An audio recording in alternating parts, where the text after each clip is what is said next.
Yes. What's going on, everybody? It is Wednesday afternoon, 3 o'clock Central Time. We have got the UFC 302 pay-per-view card coming up this Saturday, headlined by Islam Makhachev versus Dustin Poirier for the lightweight championship of the UFC, of the world.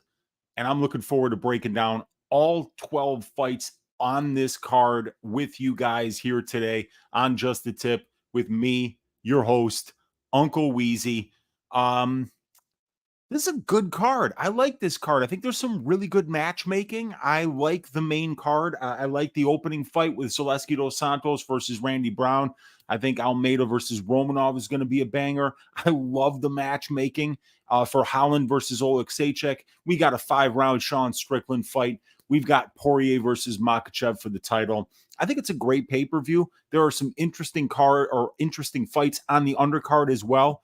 So we're going to break down all 12 of these fights so that we can all enjoy these fights a little bit more by stacking cash tickets like flapjacks for this event. We were up 4 out of the last 5 weeks here on my tracked bets, starting to circle the wagons a little bit here, starting to turn around, which was really an awful start to the year and not a fantastic year last year either. But now that I've been doing probability every week with Brady, I think that it's getting ready for that show and preparing the plus EV bets and the plus EV parlay pieces for that show, for that subscriber only show going forward, has really kind of locked in some great spots for me.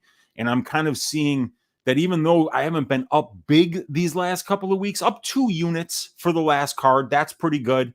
Like I said, up 4 out of the last 5, I think 5 out of the last 7 weeks, starting to circle these wagons and turn shit around. But I feel like there's some momentum at my back right now. The greasy 4-legger hit 3 out of 4 last week. We got to that final leg, but the final leg did not cash. We had LaRon Murphy beating 7 shades of shit out of Edson Barbosa's. Your Uncle Weezy's Bootsy Collins Memorial Dog Pick of the Week did not work out well.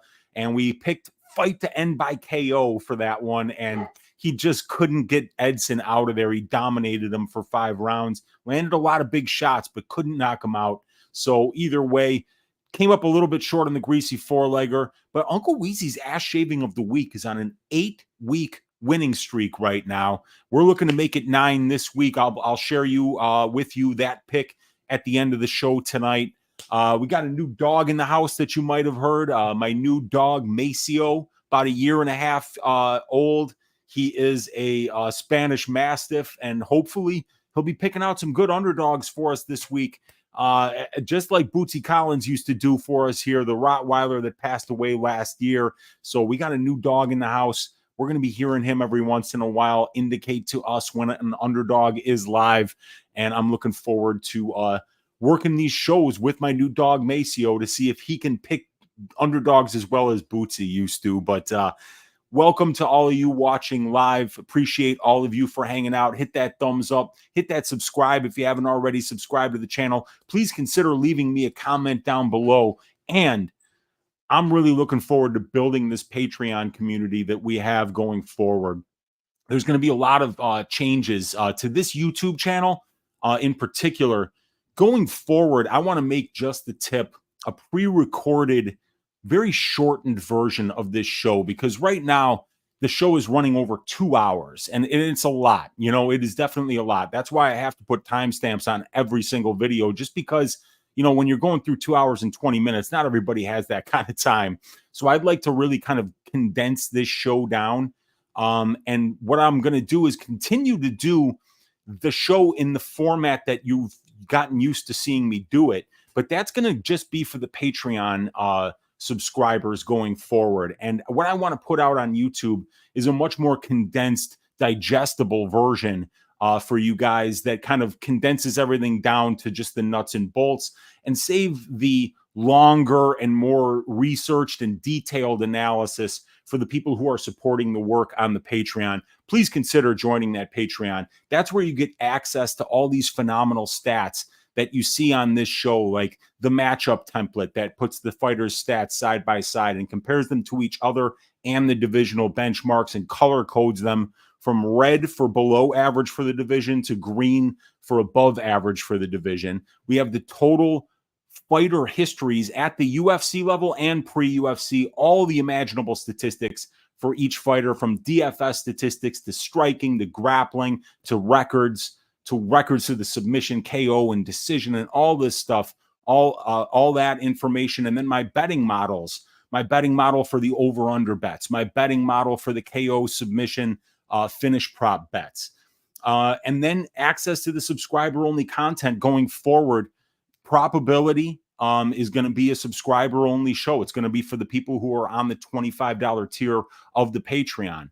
And this Just the Tip show, the long 2-hour and 15-minute version of it, is going to be just for subscribers as well going forward. So you get access to the Discord, access to all my track bets, access to the spreadsheet every week for all the necessary data that you need for making yourself a better capper and having access to all the available information. So please consider joining the Patreon. You're not just getting access to the Discord and the picks. You're getting access to all the stats, all the subscriber-only content, and to this community that's growing by the day, where we're going to be sharing information, where we're going to be trying to find the best plus EV bets going forward and really kind of revolutionize some of the content that we've been putting out, some of the really innovative shows like Probability that I've been doing with DFS by the numbers. And Probability will be free this week. Look for that on DFS by the numbers YouTube channel. We're going to be going live 9 o'clock Eastern Standard Time tonight. We're looking to use that opportunity to market and build this Patreon base going forward, so we get more people who having access to the subscriber-only content, where we really take a look at not only the data, not only the stylistic reads, but how that relates to the pricing of the bets, so that we can find the spots that stick out, the underpriced bets that have a good chance of cashing. So thank you guys for hanging out. Appreciate each and every one of you. If you could become a part of the Patreon community, that's going to be the best way to support this work going forward. But we got 55 live viewers right now. Appreciate you guys for hanging out. Let's see who's in the chat with us today. We got my guy Colby Saul first in the room saying, "Oi, yes, we are so back this week, Uncle Weezy. Yeah, I would have went live last night. Wasn't feeling great. Took the night off. Finished up all the research, but we're ready to go today."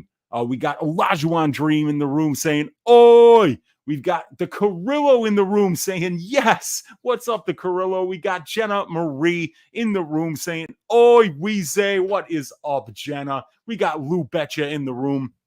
I will be appearing with Lou Betcha on Big Steve's YouTube channel tonight. I believe we're going live at 6 o'clock. Yes, 6 o'clock Central Time, 7 o'clock Eastern for Big Steve's show. Myself, Lou Betcha, not Lou Betcha's personal assistant that you're getting to know on Twitter, but it's actually Lou Betcha himself. And then Big Steve, we're going to break down this card. So good to see Lou in here. We got Glenn Bott in the room saying, "Sup, gentlemen?" What's up, Glenn? Good to see you hanging out in here. We got my co-host for tonight's version of Probability, DFS by the numbers, in the room saying, "Oi!" And we will also be appearing tonight with Luke. Sparring with Reality Betting will be the special guest on tonight's version of Probability. We're going to try to really put our heads together and find some awesome spots for you guys tonight. And we got Dick's Insider in the room saying, "Oi, Prophet Weezy. I'm in the middle of work, but will be tuned in throughout. Thank you in advance for the alpha and the company. You have got it, my man. It's good to see you hanging out in here." And we got Maceo, like Maceo Plexo, the DJ. Well, you know, I'm a big De La Soul fan. I'm a big JB's fan. So Maceo Parker, one of James Brown's horn player, I got to see Maceo Parker in concert a couple of different times. Dude puts on a show, would come with Fred Wesley, and they would bang some old JB's tracks. It was badass. But yes, Maceo, like Maceo from De La Soul, like Maceo from the JBs. We got Rem Dog in the room saying, "Oi, what's up, Rem Dog?" We got Robert Saladino saying 4 p.m. like a decent member of society. Yeah, man, I know. It's hard when you're doing the live streams at 10 o'clock Central Time. Oh, man, you know, that's late for a lot of people, especially East Coasters like my guy Robert. So, yeah, like a respectable member of society, we're doing our work during the day today, my man. We got Hoosier Stan in the room saying pay-per-view weekend calls for a dab rig. Let's get it, Hoosier Stan. Absolutely. I don't have any of my marijuana in here with me, but you can bet that that'll be going on later on tonight. We got Joshua Frick in the room saying, is Brady going to murder me again? No. Don't worry about it. He just said you needed some help, I think, because we always get a little bit sensitive because we are always late. And then I think you called us out for being late. So I think we just got a little bit sensitive, but we're over it. I don't think he's going to ask you for any more help, Joshua Frick. We got Steve Balboni saying pay-per-view weekend calls for a dab rig. Let's go, man. We got Antonio Esparza saying, oi, my favorite uncle. What's up, dude? How you doing, Antonio? And we got Zeno Gray in the room saying, what's up, y'all? Good to see Zeno hanging out with us here. All right, you guys, let's get into these fights. I'm going to share my screen with you. As I mentioned, the stats that you see here are available on my Patreon. Let me kind of just fatten up these lines for you here so that we get a little bit more visibility here. And there we go.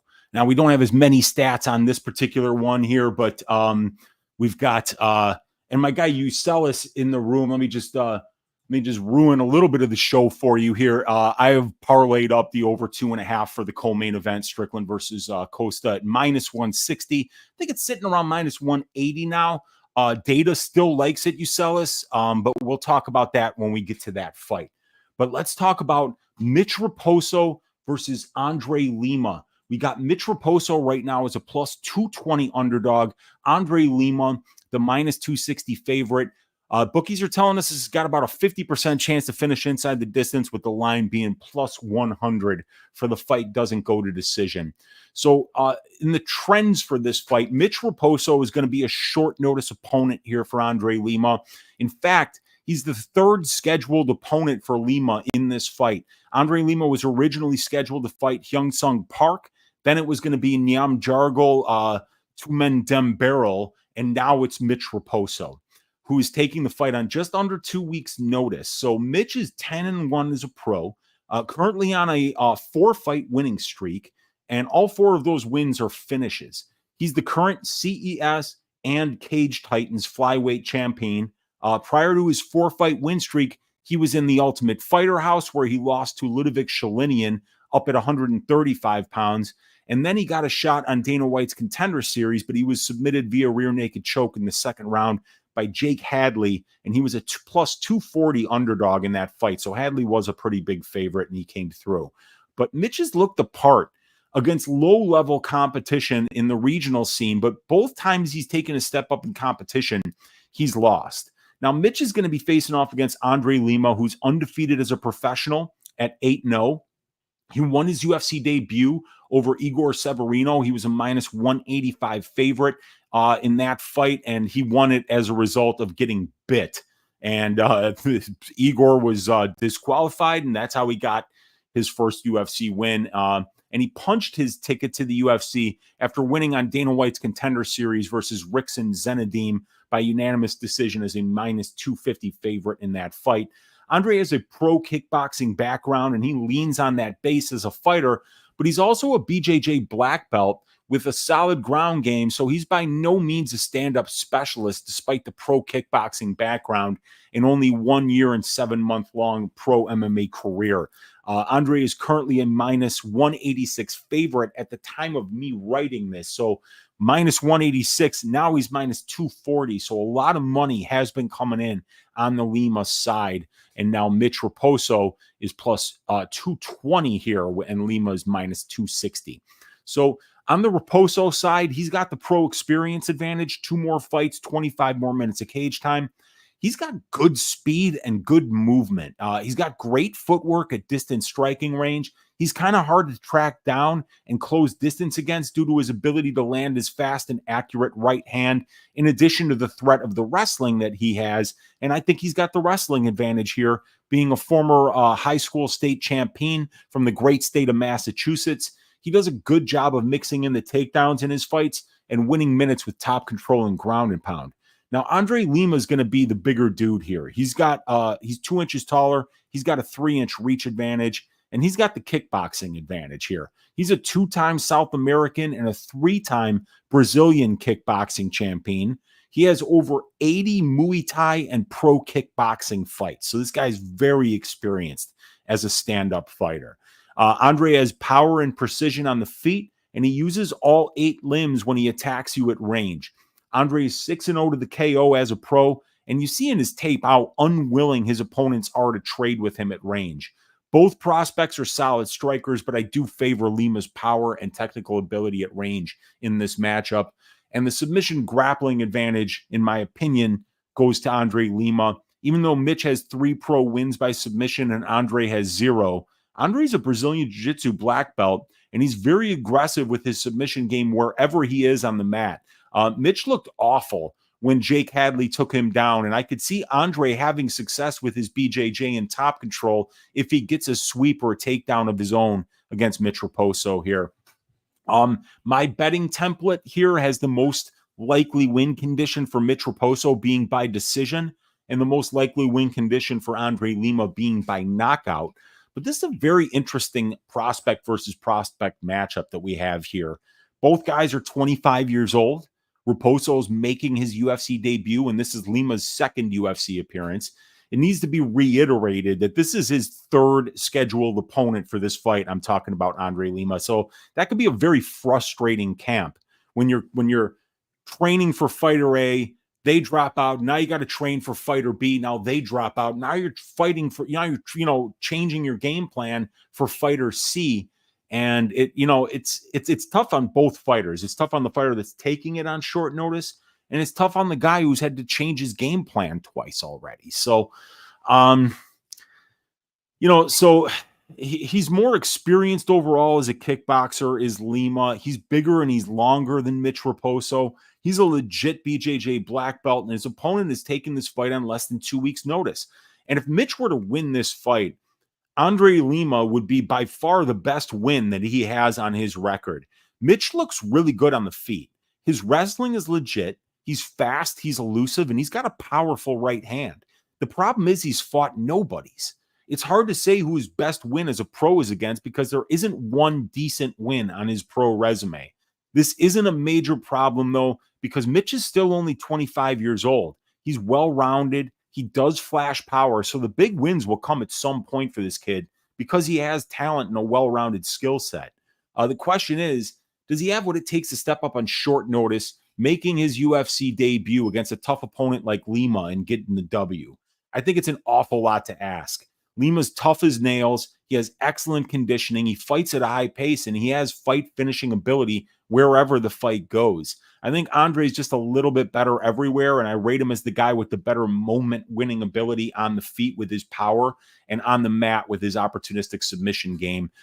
So I am going to pick Andre Lima to win this fight, and I'm going to pick him to win it by decision. So let's go to the picks page here.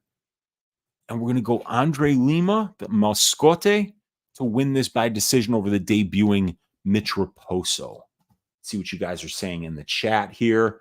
We got my guy Tajik Bey in the room saying, greetings from the UK, Weezy. I hope all is well. Things are going all right, man. I forgot to mention that we did lose our gig over at Pub Sports Radio. So Brady and I are doing Stat Diggers now on DFS by the Numbers YouTube channel. I'd like to say thank you to Pub Sports Radio for having me on their channel as a content creator for so long. But now Stat Diggers is a free agent show, so we're fired up about that. But it's good to see the GOAT Tajik Bey hanging out in here.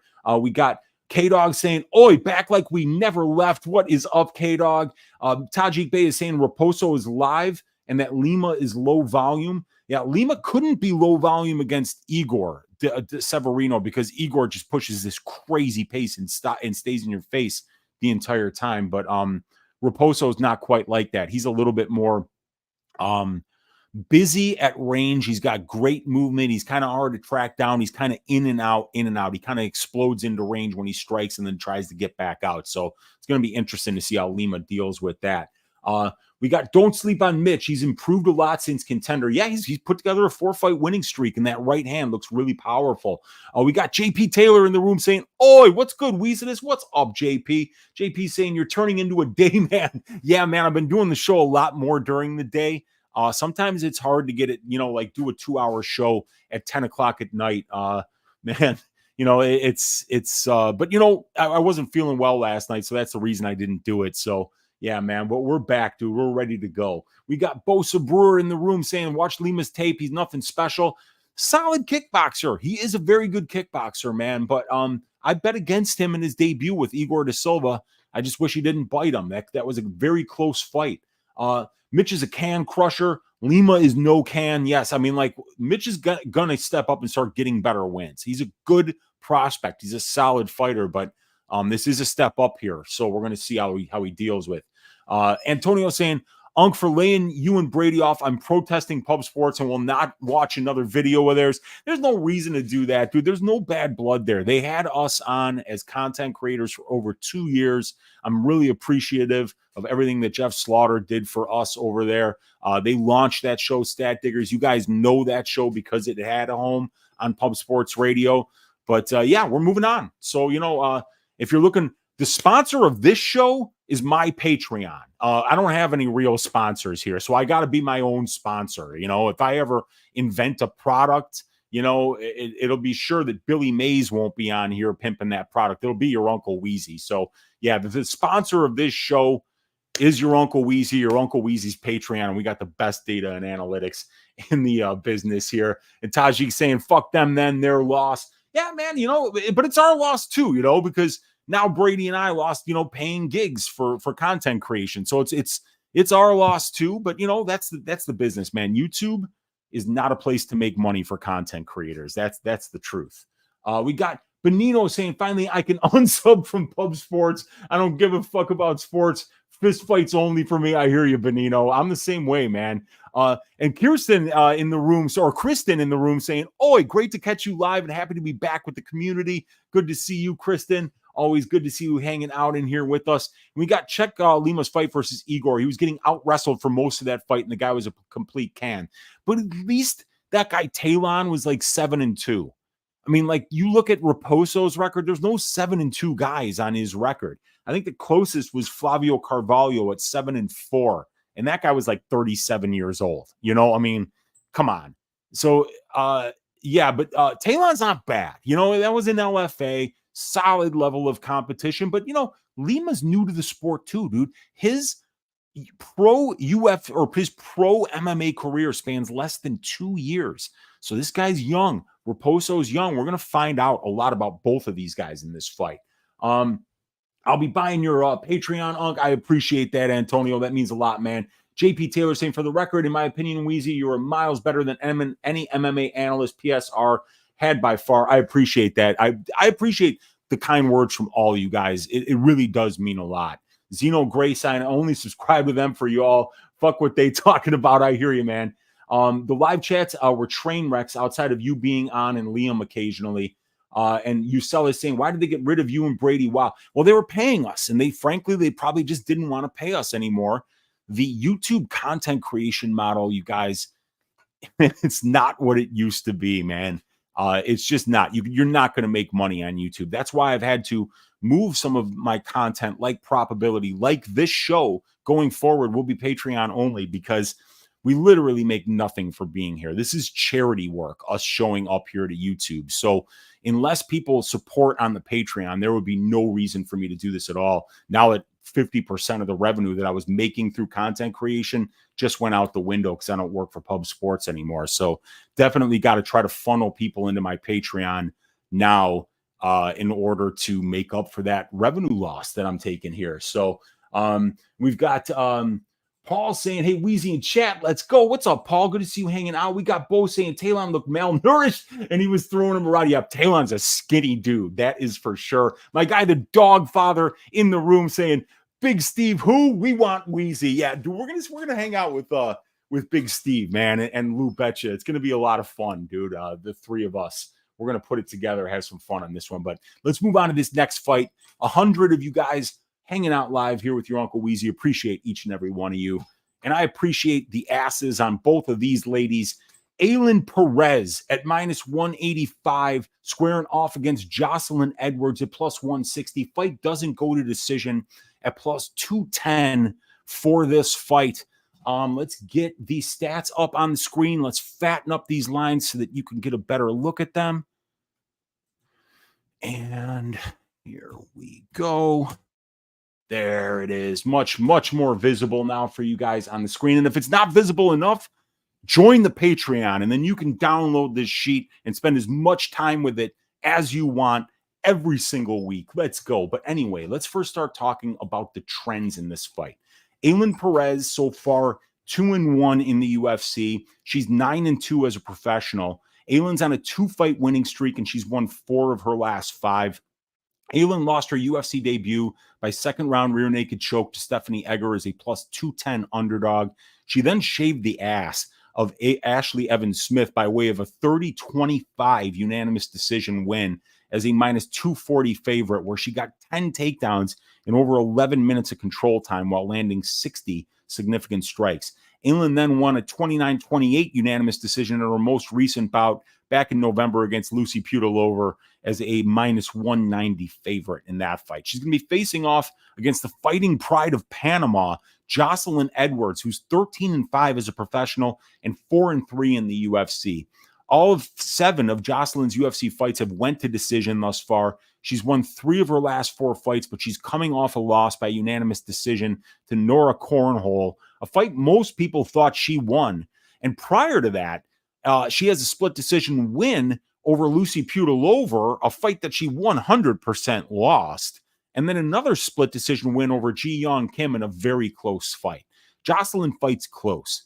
She has terrible takedown defense, but she's very active and accurate at distance striking range. In addition, there's bad blood here as these 2 ladies got into a fight at the UFC PI. So this one's going to be a fight to keep your eye on.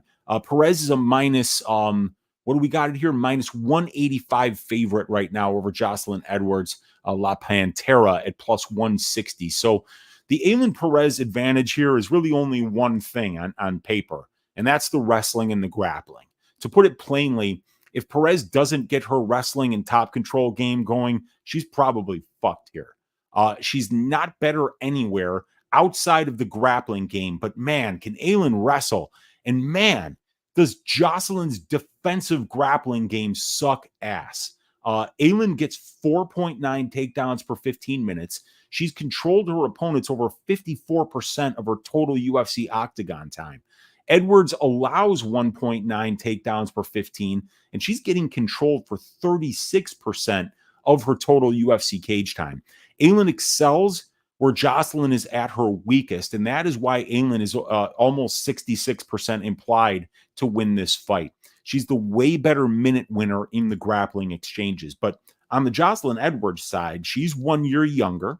She's 3 inches taller. She's got a 4-inch reach advantage. She's more experienced overall, 7 more fights, 70 more minutes of cage time. She's more experienced at the UFC level. She's got 4 more UFC fights, 65 more minutes of octagon time. And she's more durable as well. Joselyn's only been finished once in 5 pro losses, and she's never been finished in the UFC, while Perez was finished via sub in 1 of her 2 pro losses and lost by disqualification due to being a dumbass in the Tamires Vidal fight. Joselyn's the better striker here. If this fight takes place at distance striking range, I favor Joselyn's minute and moment winning potential while there. Joselyn's landing 8.2 distance strikes per minute while only absorbing 4.6 for a distance striking differential of positive 3.6. She's got over 50% accuracy, and there's definitely some pop on her punches. My betting template, my betting model is saying the most likely win condition for Ailin Perez is decision. The most likely win condition for Joselyn Edwards is decision. But I put a bet on the under 2.5 rounds in this fight. Now, this is a striker versus grappler fight for sure, with the added benefit of these ladies not liking each other and another added benefit of them both having great asses. So that's another thing that we can hang our hat on right there. If it stays standing, Edwards should cruise, and if Ailin gets her wrestling game going, I see her winning a ton of minutes with top control and ground and pound. This is an awful matchup for Edwards. Her takedown defense has been awful at the UFC level, and it's been against ladies who aren't even that great of wrestlers, like Jessica Rose Clark, Lucy Pudilova, Carol Hossa. This version of Ailin Perez, who trains out of the Goat Shed, and who's piled up 12 takedowns and over 20 minutes of control time over her last 2 fights, is exactly the kind of fighter who has what it takes to exploit the holes in Joselyn's game. Ailin gets her takedowns from the body lock, and that's where Joselyn gives them up. If you're taking the dog shot on Edwards, I get it. She's younger, taller, longer, more experienced overall and in the UFC, and she should easily win the minutes and moments at distance striking range, and she has more fights against higher level competition. It's up to Ailin to impose her will and get her wrestling going, and if she doesn't do exactly that, she will lose this fight to the bigger, longer, and more experienced and accurate striker in Edwards. I do have faith that Perez gets the wrestling going and wins the minutes here, and I honestly think that Perez has a chance to finish this fight. She has excellent ground and pound from top position, and she came very close on several occasions to finishing Smitty 2 fights ago. I think Ailin easily gets the takedowns, gets to dominant positions while raining down ground and pound, and I think she gets the finish here. I do think it's important to keep in mind that if this fight does go the full 15, that decisions in Joselyn Edwards fights have been sketchy at best. So if the judges get involved here, all bets are off due to the clash in styles and the bizarre decisions in Joselyn's last 2 fights versus Cornhole and Putilova. But my pick for this one is going to be Ailin Perez to win this one by 2nd round knockout. So we got Ailin, who used to be known as Ailin Nurmagomedov Perez. I swear to God, I mean, if you go to my last video, you'll see me actually show the Tapology page where she had changed her name from Fiona as the nickname to Nurmagomedov. Now it's back to being Fiona. So Ailin Fiona Perez, 2nd round knockout for this one. What do you guys think in the chat? You think I'm a dumbass? What do you guys think?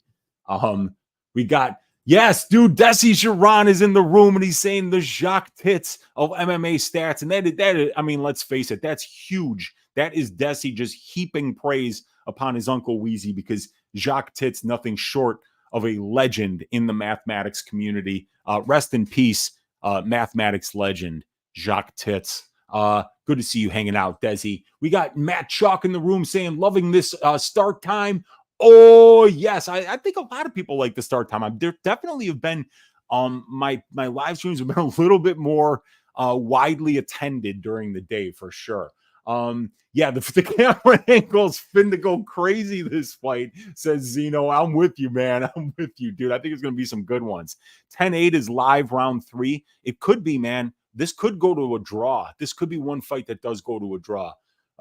If you're shaving Ailin's ass, you're going to need at least 2 razors, says JP Taylor. We got Ailin Perez tends to do illegal things, though. She got DQ'd against Vidal. Let's hope she plays by the rules. Yeah, man.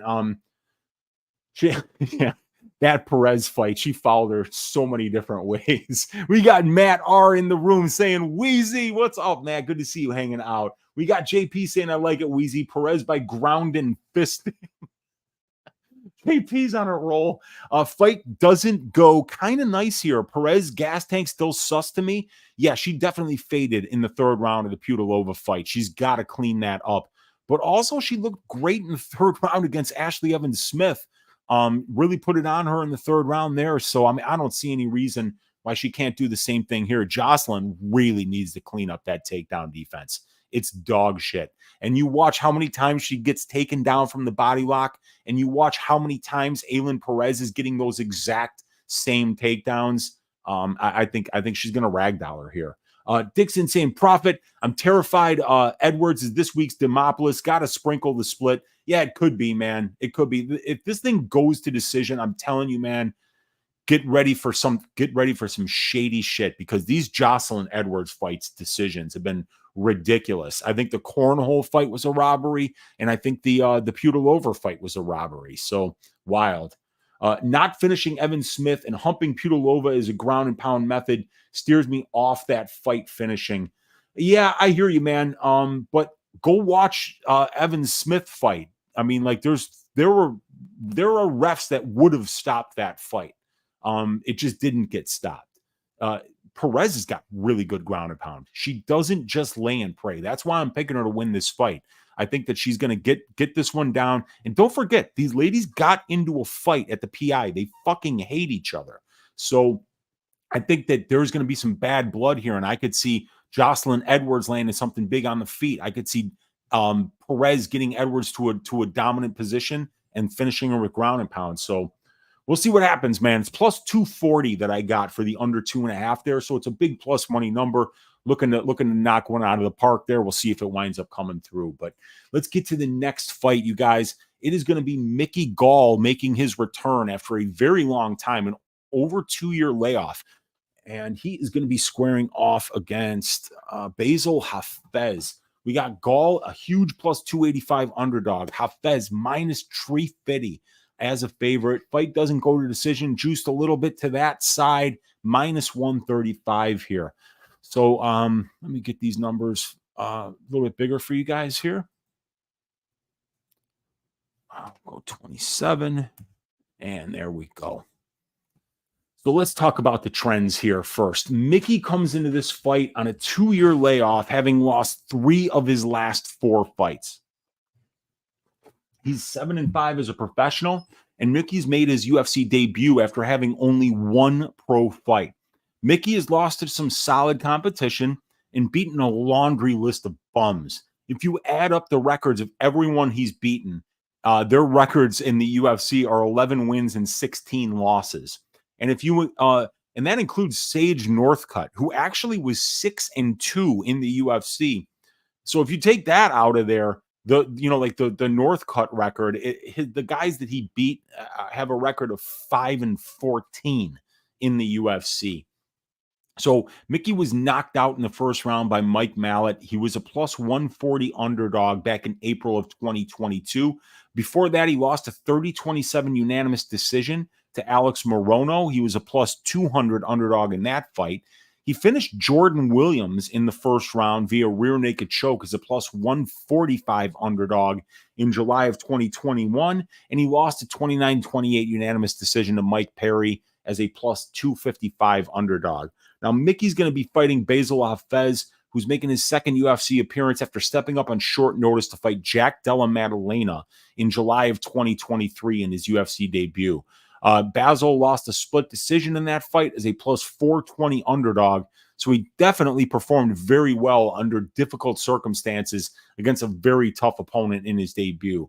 Prior to that fight, Bassil was 8 wins, 3 losses, and a draw on the regional scene, where he mostly fought in CFFC and Fury.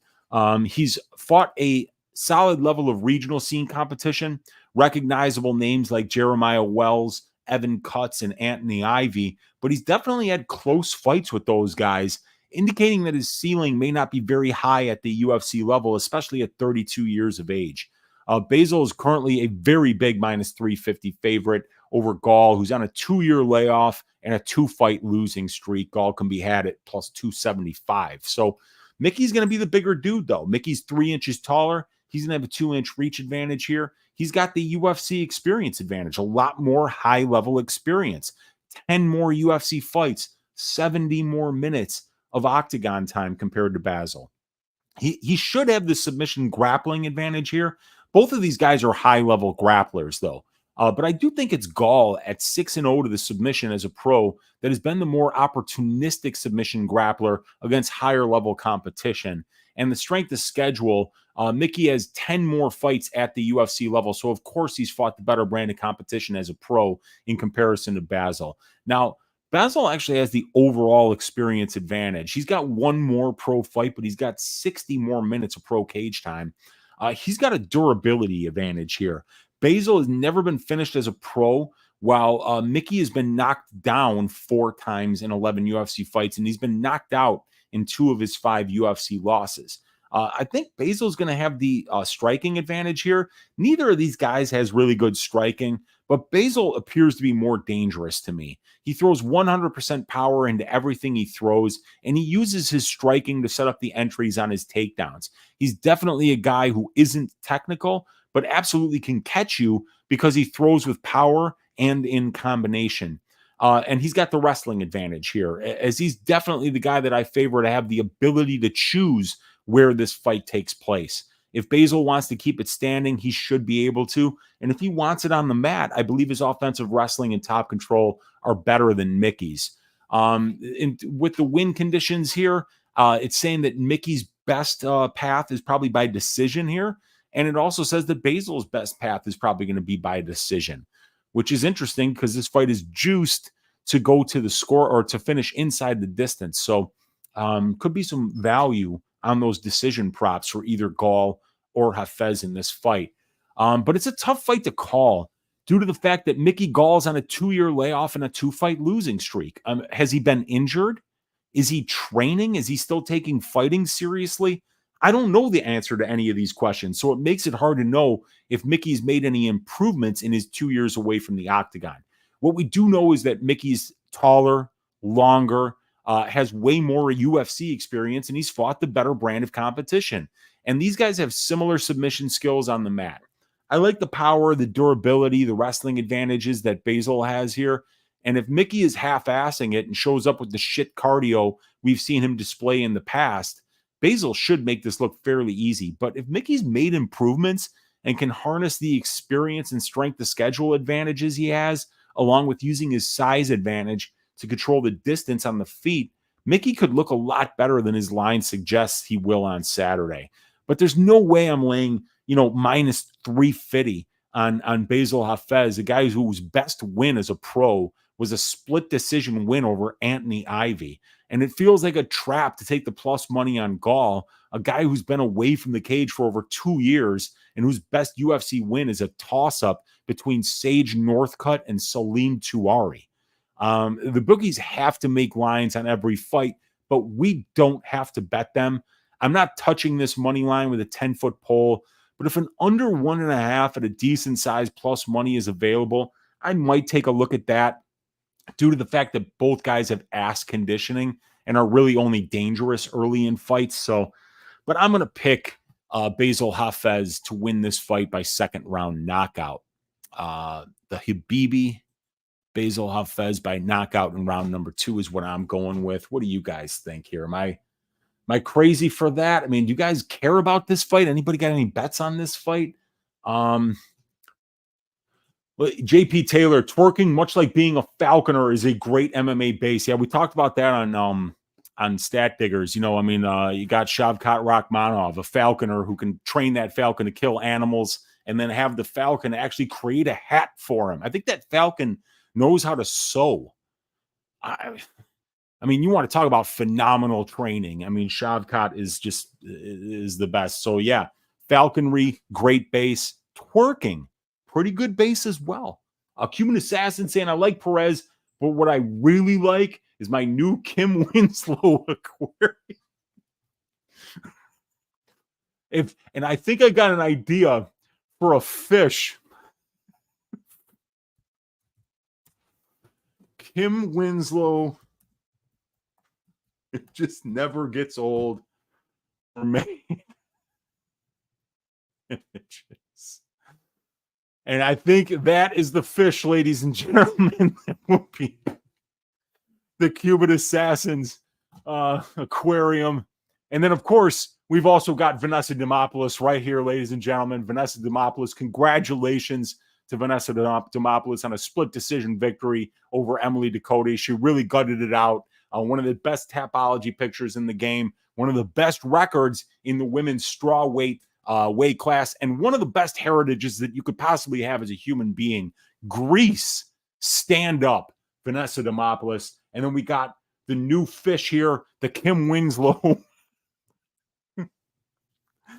Cuban Assassin always gets me off track on show day, man. He just totally gets me off track. Yeah, I do like the price. Good luck, says Remdog. Yeah, let's hope it hits, man. Weezy Army salute, my guy Martin Dermov in the room. Appreciate Big Printer here. Good to see you hanging out, brother. We got Bo in the room saying, take away the JDM fight, which he lost anyway, and Hafez record is mid as fuck. Expect him to win here, but the line is too wide. I'm completely with you, Bo. It's my analysis exactly. JP saying Mickey's about to be 1-1 against guys named after spices. Bassil gets it done for sure. Much better than Sage. Agreed, man. Bo likes it. We got Benino saying being able to out-grapple someone as physically strong as JDM is all you have to know. Yeah, but JDM put himself in so many bad spots by jumping guillotine there. And Bassil didn't do any damage on top. I thought JDM won all 3 rounds of that fight. But it's JDM. I mean, he's getting a little bit of a step down going from Jack Della Maddalena on short notice to now getting Mickey Gall, who hasn't even been in the cage in 2 years. We got Pedro in the room saying, "Oi, what's up, Presidente?" We got Dixon saying, "This feels like the UFC saying thank you to Bassil for fighting JDM on super short notice, not the UFC showcasing Mickey at home. Feels like the UFC is using Mickey to put local asses in the seats in New Jersey," and I agree with you there, man. If this goes to decision, Mickey could get some home cooking. That could be an interesting angle, man. We got Ruthless Soda Pop saying, "I think Hafez wins, but definitely not going to bet on this fight. Minus Trey Fitty is crazy for a guy who's untested." Right there with you, Soda Pop. Right there with you, man. Oh, we got my guy Go Flamingo in the room saying, yo, what's up, Weez Dog? Good to see you hanging out in here, Go. It's been a minute. We got Benino saying, "I don't even think people in New Jersey give a fuck about Nicky Dog." Dogfather likes the under here. Gall elite back taker when fresh. Yes, he is. Very good. There's no question about that, man. I do think that Mickey has the grappling advantage here. When he gets on your back, he's a serious problem. Yeah, I'm in Jersey and I don't care about Mickey at all. And the Falcon is also his dietitian. That's incredible, dude. You want to talk about a smart Falcon? It's gonna be not Hamzat. Shavkat. It rhymes with Hamzat. Oh, we got J Jack saying, "What's up, Weezy? When was the last time you were at an event? I'm going this weekend. So hype. I've never been to a UFC event. They come to Chicago like once every 3 years. And the last 2 times they came, I was out of town. So yeah, man, I'm waiting for the UFC to come back to Chicago so that I can start to show up at some of these events. We got Go Flamingo saying the Falcon." The dietitian, we already did that. Tommy Unders in the room. What is up, Tommy? Good to see you hanging out. We got Benjamin saying, "What's up, Weezy? Give us your best 12-leg parlay. Sure thing, 12-legged. Yeah, do the 12-leg money line parlay at the end of the show. It's going to be Lima, Perez, Bassil, and then we're going to go through the rest of these fights, and you can parlay all 12 of them, and I guarantee it hits. I mean, it's going to come up at like plus 20,000, but I got it capped at plus 19,500. We shouldn't be getting plus 20,000. So yeah, man, sure thing, 12-leg parlay here. I care about Mickey Khan's hot mom. I didn't see his mom.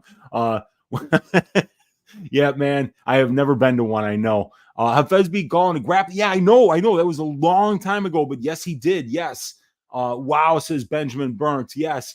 Okay, now let's move on to this next fight, you guys, as it is going to be Niko the hybrid Price going up against Alex Morono here. We got Price the plus 210 underdog. Morono the minus 250 favorite. And we got fight doesn't go to decision here at minus 170 for this fight. So let's get the stats up on the screen for you guys.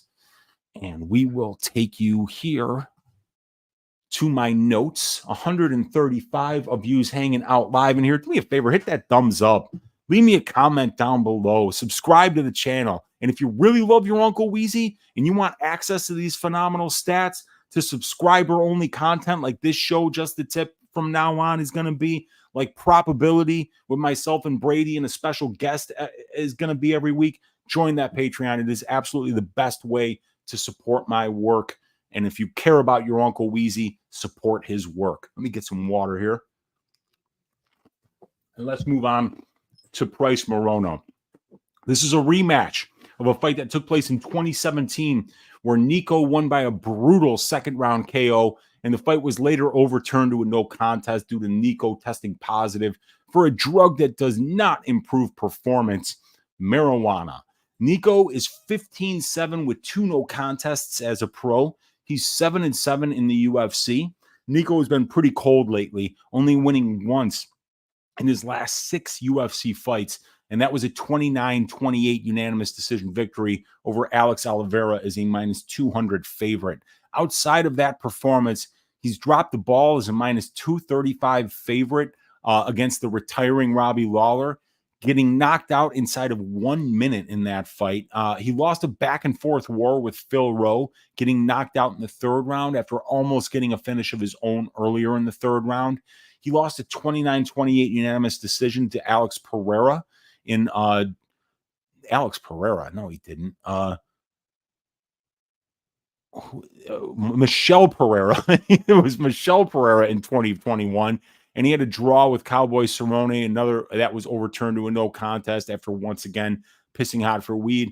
And he was finishing the third round against Vicente Luque in another back and forth war back in May of 2020.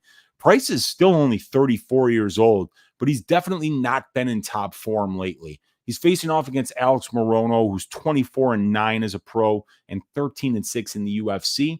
Alex has won 6 of his last 8 UFC fights, so he's a hot fighter, and Price is a cold fighter right now. The only 2 losses in that stretch coming against Santiago Ponzinibbio by third round knockout, and he was winning that fight up until that point. And Joaquin Buckley he lost to by a 30-27 unanimous decision. The wins over this stretch come against Court McGee by unanimous decision, Tim Means by second round guillotine choke, Matt Semmelsberger, Mickey Gall, and David Zawada by unanimous decision. The rotting corpse of Donald Cerrone by first round knockout before that. And Alex is going to be a minus, minus 250 favorite as of right now over Niko Price, the plus 210 underdog. Now, Niko Price is bigger than Alex. He's going to be 1 inch taller, and he's going to have a 4-inch reach advantage. Niko's got the finishing ability here, as he's not really a minute winner. He's only been to a decision 3 times, Niko Price, and that's in 24 pro fights. Niko's finished 13 of his 15 pro wins inside the distance, 3 submissions, 10 knockouts, and he's finished 6 of his 7 UFC wins. He's got serious power, so if he lands just right, it probably ends your night. And Niko's got the strength of schedule advantage. According to my metric, Niko has fought the more experienced brand of UFC competition with the better win-loss ratios overall, and in his wins are also better than Alex Morono's, according to my metric. In addition, Niko has already beaten Alex Morono at this point, so that's a nice little strength of schedule advantage to have here. Now, Alex Morono's almost a year younger than Niko. He's got the overall and UFC experience advantages, so he's younger and more experienced. That's a nice combination of attributes to have on paper. 10 more pro fights, about 150 more minutes of pro cage time, and he's got 4 more fights at the UFC level, 105 more minutes of octagon time. Alex seems to be the better minute winner in this fight. He's 9-4 in decisions in the UFC. He knows how to fight for the full 15 and gets wins without having to finish his opponents. He stays busy at range. He flashes some power. He's durable, and he's got solid distance striking metrics with a positive 0.7 distance striking differential, 5.3 distance strikes landed per minute, and 5 knockdowns in 20 UFC fights. Alex doesn't wrestle offensively. He prefers to stay standing, so he uses his wrestling in reverse to try to keep it up, and his BJJ black belt to threaten submissions when his opponents try to take him down. And I think that Alex is the better submission grappler in this matchup. Alex is a Brazilian Jiu-Jitsu black belt. He's 7-0 to the submission in his career, and he's got 2 UFC wins by way of sub. They both come by guillotine choke, one by against Josh Berkman, the other one against Tim Means fairly recently. Alex said he became a BJJ black belt so he wouldn't have to grapple, but when his opponents try to take him down, he uses that ghillie to try to finish fights or to try to sweep to get back to top position. My betting template has got the most likely win condition for Niko Price being knockout, and the most likely win condition for Alex Morono being decision. But this is a couple of veteran UFC fighters who are always down for a brawl going at it here. 36 combined UFC fights between them. 14 of those fights have ended by knockout, 5 by submission, 16 by decision. The first fight between these two looked to be going Morono's way before Price landed a massive shot right at the end of the second round to finish the fight. These guys have been in a ton of wars and have a lot of miles on the engine. Price has the size, the finishing ability, and the strength of schedule advantages, while Morono's younger. He's more experienced overall and in the UFC, and he has a much better understanding of how to win minutes, bank rounds, and win decisions. I think this fight is going to be close. I never thought Morono was anything special, but he is a scrapper who throws with power and purpose, who's been tested at a high level. And Price has really impressive power and finishing ability, and he, like Morono, is always down for a war of attrition. I think this is going to be an all-action war that gets the crowd fired up. It's dog or pass on the money line for me at the current price, even though I do think Morono gets the win here. The data doesn't love the unders, but my stylistic read of this fight is that the guys are going to meet in the middle and try and take each other's heads off. Price already knows he can finish Alex, and I'm sure Alex would love to even up the series at 1-1 here. I bet the under 2.5 rounds for this fight at -130 to win 1 unit, and I think Morono takes advantage of Niko's regressing durability, and I think he wins this fight by knockout in the second round. So we got this rematch, and I got this one going to the Morono side in the second round by knockout instead of a Niko Price second round knockout. Let's see what you guys are saying in the chat here.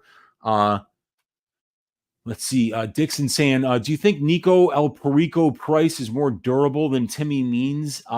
They both get finished a lot. Niko gets finished a ton. So does Tim Means. So I think they're about the same. Hafez by decision says Joshua.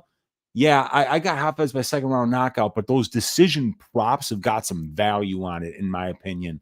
This fight goes the distance, says you sell us. I hope you're wrong, because I got the under 2.5 here, man. I think that this one's going to finish inside the distance, but it's if you look at my over-under betting model here, you can see that Morono fights for the fight doesn't go to decision, which is this row right here. His fights only finish inside the distance 7 out of 20 times, but for Niko Price, it's 13 of 16. You can see that there. So 55% of their combined fights go to the distance, but my opinion is that Niko Price is going to bring the kind of fight that skews this fight doesn't go to decision more towards the 13 out of 16 on the Price side than the 7 out of 20 on the Morono side. So while the data doesn't like the plays on the unders here, I do believe that the stylistic read, the fact that both of these guys, that their durability seems to be dwindling a bit, and that both of these guys love to throw with power and purpose, I see someone getting served here under 2.5 rounds. So I laid a little bit of juice on that violence prop. What's your thoughts on professional athletes being suspended for using weed? I think it's the most ridiculous thing ever. I think it's the dumbest thing ever. Weed is not a performance enhancer, so why would you punish somebody for using it? Makes no sense at all. Morono inside the distance, says Jay Jack. James says, what's up, T.O. Weezy? You go over Mitch Raposo. If so, was he someone that caught your attention or no? I like him as a dog. I'm not picking Raposo to win this fight. I think Lima gets the job done, but they're both 25 years old. They're both improving. So I'm not laying that kind of juice on Andre Lima. I don't have any problems with anyone taking the dog shot on his opponent here in Raposo. Well, Price sent Means to the Shadow Realm when they fought. Snapped his ankle on the way down. Oh, I remember that. That was nasty. Feel like this fight is a coin flip. Yeah, I'm not a huge believer in Alex Morono, and I don't think laying juice on him is a good idea. We got Olajuwon saying, I got Morono, also played the under 2.5. Yeah, I'm with you on that under 2.5, and I'm picking Morono as well. We got my guy MMA Propaholic in the room. What's up, dude? Good to see you hanging out here. And we got PC Strickland in the room saying, Strickland season unk. We're going to talk about that fight in a little bit here. And JP saying, is all your content going on Patreon starting next week? No, not all of it. This long-ass version, the 2-hour and 15-minute version of Just the Tip, is going to be going on Patreon, but I'm going to be doing a much shortened version of that for YouTube, which just kind of goes over a little bit of the summary of the fight and my pick of the fight. And I'll give you guys the same dog pick. I'll give you guys the Uncle Weezy's ass shaving of the week. We'll still do the greasy 4-leg parlay. And I'll probably do an Ask Weezy every once in a while as well. So there will be some stuff absolutely going on this channel going forward. It's just that now the probability, we're only going to be putting that out for the public, for the non-Patreon supporters on the pay-per-views, because we'll get a bunch of views on that. It'll be great marketing material for the Patreon. But what we're doing really is just, trimming down the content on this channel. And I'm trying to give the people that support me financially on Patreon access to as much content as possible so that it makes subbing to my Patreon worth it for them in a number of different ways. And we got Fight Talk Only in the room saying, what's up, T.O. Weezy? What's up, Fight Talk Only? Let's get it this week, man. All right, let's move on to this next fight. We've got 144 of you hanging out live here, and it is going to be Phil Rowe going up against Jake Matthews. So we have got Phil Rowe, the plus 140 underdog. Jake Matthews, minus 160 as the favorite. The fight doesn't go to decision, is plus 100 for this fight. And let's get these stats up here on the screen for you guys. There it is. And let me make them just a little bit more visible for you. All right. Bam. Let me get a sip of water. Let's break this shit down, you guys. We're going to first start talking about the trends for this Rowe versus Matthews fight. Phil Rowe, 10-4 as a pro, 3-2 in the UFC. He's won 3 of his last 4 fights, all of those wins coming inside the distance by way of knockout. And the only loss was a very close split decision to KG veteran Neil Magny. Phil has a 100% finish rate as a pro, but he's 0-3 to the decision. So he's obviously someone who excels at winning moments. Phil got outworked in the clinch to lose that split decision to Magny as a plus 145 underdog, but that fight was really close. Before that, he had a back-and-forth war with Niko Price that he won by third-round knockout as a plus 115 underdog. He knocked out Jason Witt in the second round as a minus 145 favorite, and he knocked out Orion Kosi in the second round as a plus 140 underdog. It should be noted that Rowe is a massive welterweight who missed weight in both the Kosi and Price fights. So seeing him on the scale will be important. Phil will be facing Jake Matthews, who makes the long trip from Australia to New Jersey for this fight. Jake is 9. Oh, and did we just hear Maceo barking? Maybe for Phil Rowe? What up, Maceo? Okay. Maceo's making his... You just heard it. I think Phil Rowe's a live dog, ladies and gentlemen. Let's see. Where was I? So split decision to Neil Magny is a plus 145 underdog. He won the fight against Niko Price by third round knockout as a plus 115 underdog. KO'd Jason Witt in the second round as a minus 145 favorite and knocked out Orion Kosi in the second round as a plus 140 underdog. It should be, he missed weight in both the Kosi and the Price fights. So seeing him on the scale is going to be really important for this fight. Phil will be facing Jake Matthews, who makes the long trip from Australia to New Jersey for this fight. Jake is 19-7 as a pro, and he's 12-7 in the UFC. We've seen Jake grow up in this organization as he first appeared on the Ultimate Fighter Nations back in 2014 when he was only 19 years old.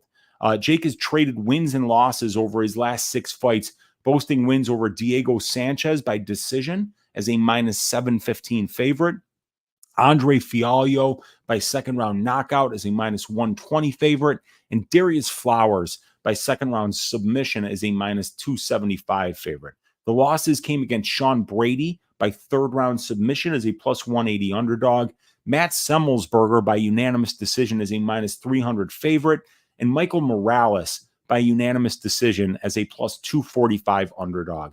Jake is currently a minus 160 favorite over Rowe, the plus 140 underdog. Phil Rowe, much bigger, you guys. 4 inches taller, 7-inch reach advantage here. He's got the finishing ability as he's got 100% finish rate in his 10 pro wins. He's got 4 submissions, and he's got 6 knockouts. And he's got big power in his hands, and his BJJ is tricky due to his length. And the dude's got serious power. He's landed 2 knockdowns in 5 UFC fights. All 3 of his UFC wins come by way of knockout. He's landing a knockdown on 1% of the significant strikes that he lands. So I rate Rowe as the more dangerous striker at distance in this matchup. Now, Jake Matthews actually the younger fighter here. and a lot more experience. So we like that youth / experience being on the same side in a fight. And that's on the Matthews side here, as he's 4 years younger. He's got 12 more pro fights, over 2 more hours of pro cage time. And he's got 14 more fights at the UFC level and 155 more minutes of octagon time. I think he's got the striking advantage. Jake has got the better distance striking metrics over a much bigger sample size. His distance striking differential at positive 0.8 is better than Phil's at negative 0.4. His distance defense at 67% is excellent compared to 60.6% for Rowe, which is pretty good. And then the distance strikes absorbed per minute, he's only absorbing 2.9 distance strikes per minute, while Rowe's absorbing like 6.5. So all of those metrics are much better on the Jake Matthews side. While Phil has more power and is the more likely moment winner at range, I feel like it's going to be Jake who's more defensively responsible and precise. And then I think he's got the grappling advantage. I think Jake is more likely to win minutes with his wrestling and grappling game compared to Rowe. Rowe wins about 36% of the control time positions in his fights, while Jake wins 62%. Jake gets more takedowns per 15 minutes. He gets about 1.5, while Phil gets 1. He attempts 4, while Phil only attempts about 2.5. And he allows less. He allows 0.7 takedowns per 15 minutes against, while Phil's allowing 2. So his takedown accuracy and defense are just slightly better on the aggregate. Jake is a BJJ black belt with 42% of his 12 UFC wins coming by way of submission. And the strength of schedule advantage here also goes to Phil Rowe, or I'm sorry, to Jake Matthews here, as Rowe's strength of schedule metrics are just a shade better on the aggregate than Jake's are. Jake's got 14 more fights at the UFC level, so obviously he's faced the better brand of competition over his career. My prop template has Rowe by sub, KO, and decision is pretty much equally likely, while it favors Jake Matthews by decision most, and Jake Matthews by sub after that. So it's an interesting fight. Jake's got a lot of advantages on paper. He's 4 years younger in addition to being the more experienced fighter overall and at the UFC level. He's way more suited to winning decisions with his style, and he's fought the better brand of competition. Jake's a BJJ black belt. His striking is crisp. He has a nice check left hook that I think is going to land a lot. And Phil hasn't shown the best fight IQ thus far. That being said, Phil is much taller and longer, and I think he's much better suited to win moments on the feet in this fight. And I think he can also do well in the clinch against Jake. In this judging climate that favors damage and moments over point scoring and minute winning, I think getting the better moment winner and more likely finisher at plus money, it's an interesting combination to back when you realize how much bigger and longer Phil Rowe is in this spot as well. I think Phil's going to be the busier striker who manages range a little bit better in this matchup, but I think Jake will be landing that counter left hook quite a bit due to how lazy Rowe is in his striking defense. Phil's going to be hard to take down to his height and length, and I think he can threaten with submissions or find a base when Jake does wrestle offensively. And Jake doesn't seem to have the best idea of when to strike and when to wrestle either, so I definitely think Rowe's a live underdog in this spot. I think this fight is a toss-up. It's hard to bet against the younger, more experienced guy who's fought the better brand of competition in Jake Matthews, but he's making a long trip from Australia to the U.S. and fighting a much taller, longer, and more powerful guy who should be landing the more eye-catching shots. I think a Phil Rowe finish-only prop at plus money is an interesting look for this fight, but the official pick for this one is going to be Phil Rowe to win this one by decision. So I'm going with Phil Rowe to go by decision, his first decision win of his career, and I think it's because he'll be landing more damage in this spot. But we will see. Let's see what you guys are saying in the chat here. New photo of Islam with the new gloves. He looks intimidating. Okay. Yeah, I got a new dog. Got a Presa Canario. We didn't know he was a purebred when we rescued him, but he is. He's a purebred Spanish Mastiff, and his name is Maceo.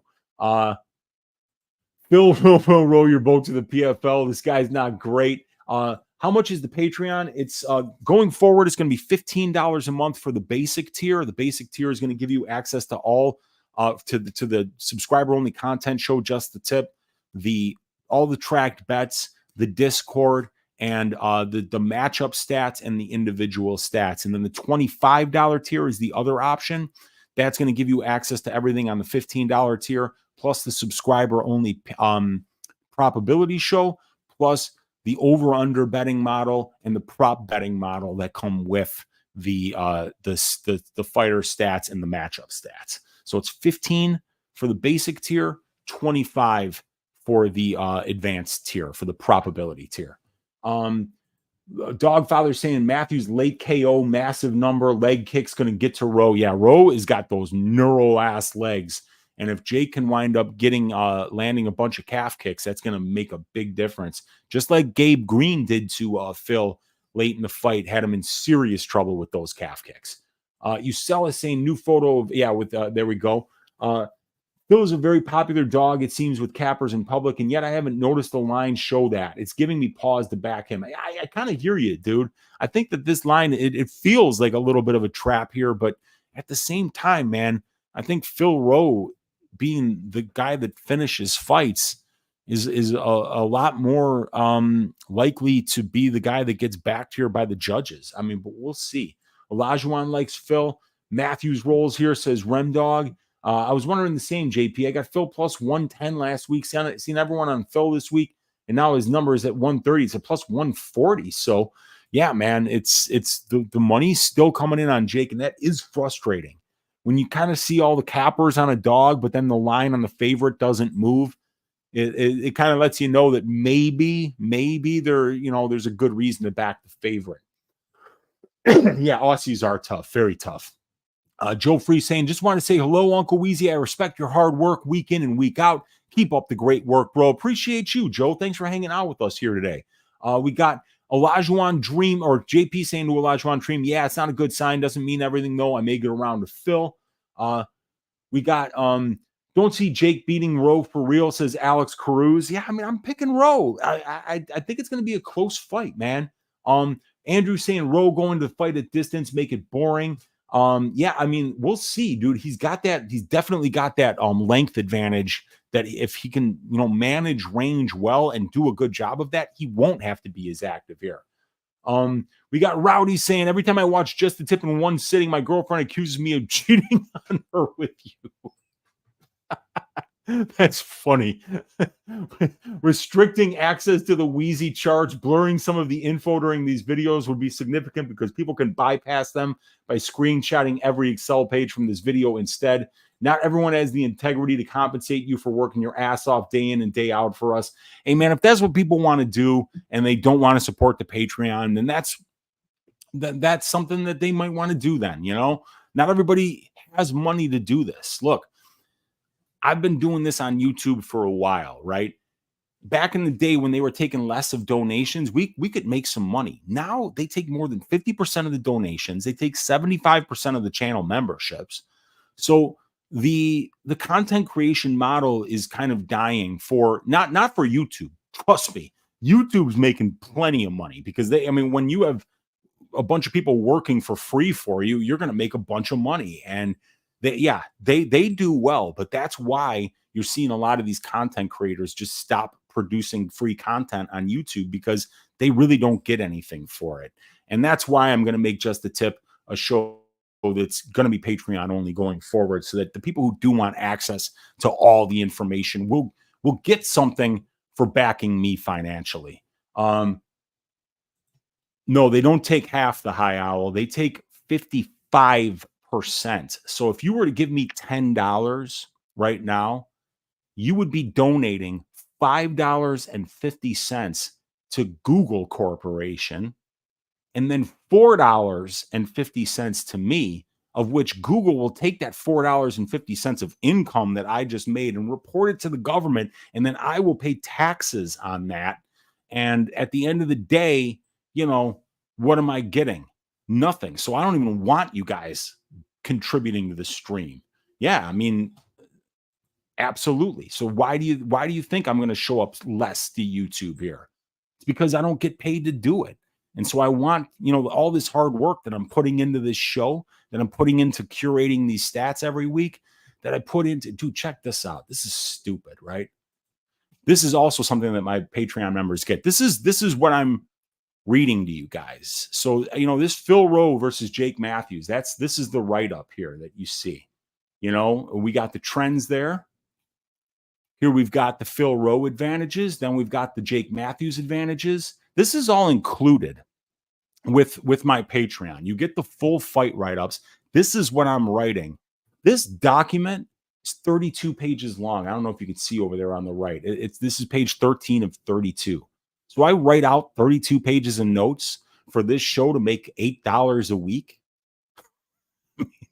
Dude, that is why I need people to support me on the Patreon, you guys. That's the bottom line. That, if YouTube makes enough money, so don't donate any money to me here, because YouTube makes enough. They're just going to take more than half of it. So yeah, the content creation model on YouTube is dying, and I'm desperately looking for sponsors for this show. I'm looking for people that want to get on the Patreon and make the most of all this hard work that I put into analyzing these fights every week. So yeah, man. And then ring a ding ding, you guys. This is literally the first donation I've gotten in over a month. And it's just how it goes now, man. This is showing up for YouTube is going to be a thing of the past for me shortly. I'll still keep putting content here, but it's probably going to be pre-recorded and really kind of condensed down so that it can be viewed more and it can make a little bit more revenue. Maybe I'll make $12 a week instead of $8, but whatever it is, it is outrageous. But Go Flamingo, you've been such a huge supporter of the show. Thank you so much for the donation, man. Truly appreciate you. And Google appreciates the almost $3 in Australian money that they just received from you. It is. I mean, yeah, it is, but it probably won't, because a lot of people don't know, like what the content creation model really brings to the content creator, especially in this space, because there's plenty of people who are making tons of money on YouTube, but their content doesn't die 4 days after it's made. I mean, like, this video comes out on a Wednesday. After Saturday's fights, nobody gives a shit about this. Nobody's ever going to watch it again. So doing this kind of content is really a very thankless job.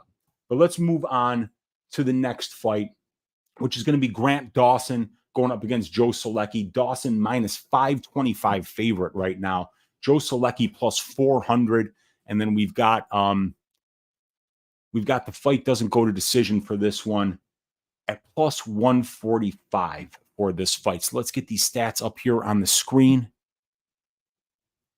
Go ahead and screenshot them if you're cheap and don't want to put the Patreon. And we'll get them up here nice and big for you guys. All right. And let's start talking about the trends in this fight. All right. And I'm going to get a sip of water. All right.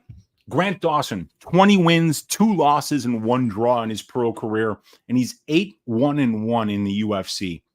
Coming off his only UFC loss, and it was a bad one. Grant got knocked out in the first round of his first main event in 33 seconds by Bobby Green, and Grant was a minus 455 favorite in that spot. Prior to the loss against Green, Dawson was on a 12-fight unbeaten streak, so the loss to Green was a huge upset, to say the least. Prior to the Green fight, Grant won a dominant 30-27 unanimous decision as a pick'em against Demiris Magulov. Before that, he strung together 2 straight third-round rear naked choke finishes against Mark Madsen as a minus 210 favorite and Jared Gordon as a minus 210 favorite. Before those finishes, Grant almost let bettors down as he went to a draw with Ricky Glenn as a minus 525 favorite, as Ricky had a dominant 10-8 third round that brought him back from what was a dominant performance early in that fight by Dawson. Grant will be facing off against fellow grappler Joe Solecki. Joe is 13-4 as a pro, and he's 5-2 in the UFC so far. He's coming off a first-round knockout loss, just like Dawson is. That one was by a slam versus Drakkar Klose as a plus 115 underdog back in December. Prior to that, Joe was on a 2-fight winning streak. He had a second-round rear naked choke finish versus Carl Deaton as a minus 600 favorite. And Carl stepped in on short notice for Benoit Saint Denis in that fight before Joe won a majority decision versus Alex De Silva as a minus 170 favorite. Joe lost a razor-close split decision before that fight to Jared Gooden, a guy Dawson finished in the third round as a minus 130 favorite. This should be a fun grappler versus grappler matchup, and right now Dawson is a pretty big minus 330 favorite, and that was back when I wrote this a couple days ago. He was minus 330. Now he's minus 525.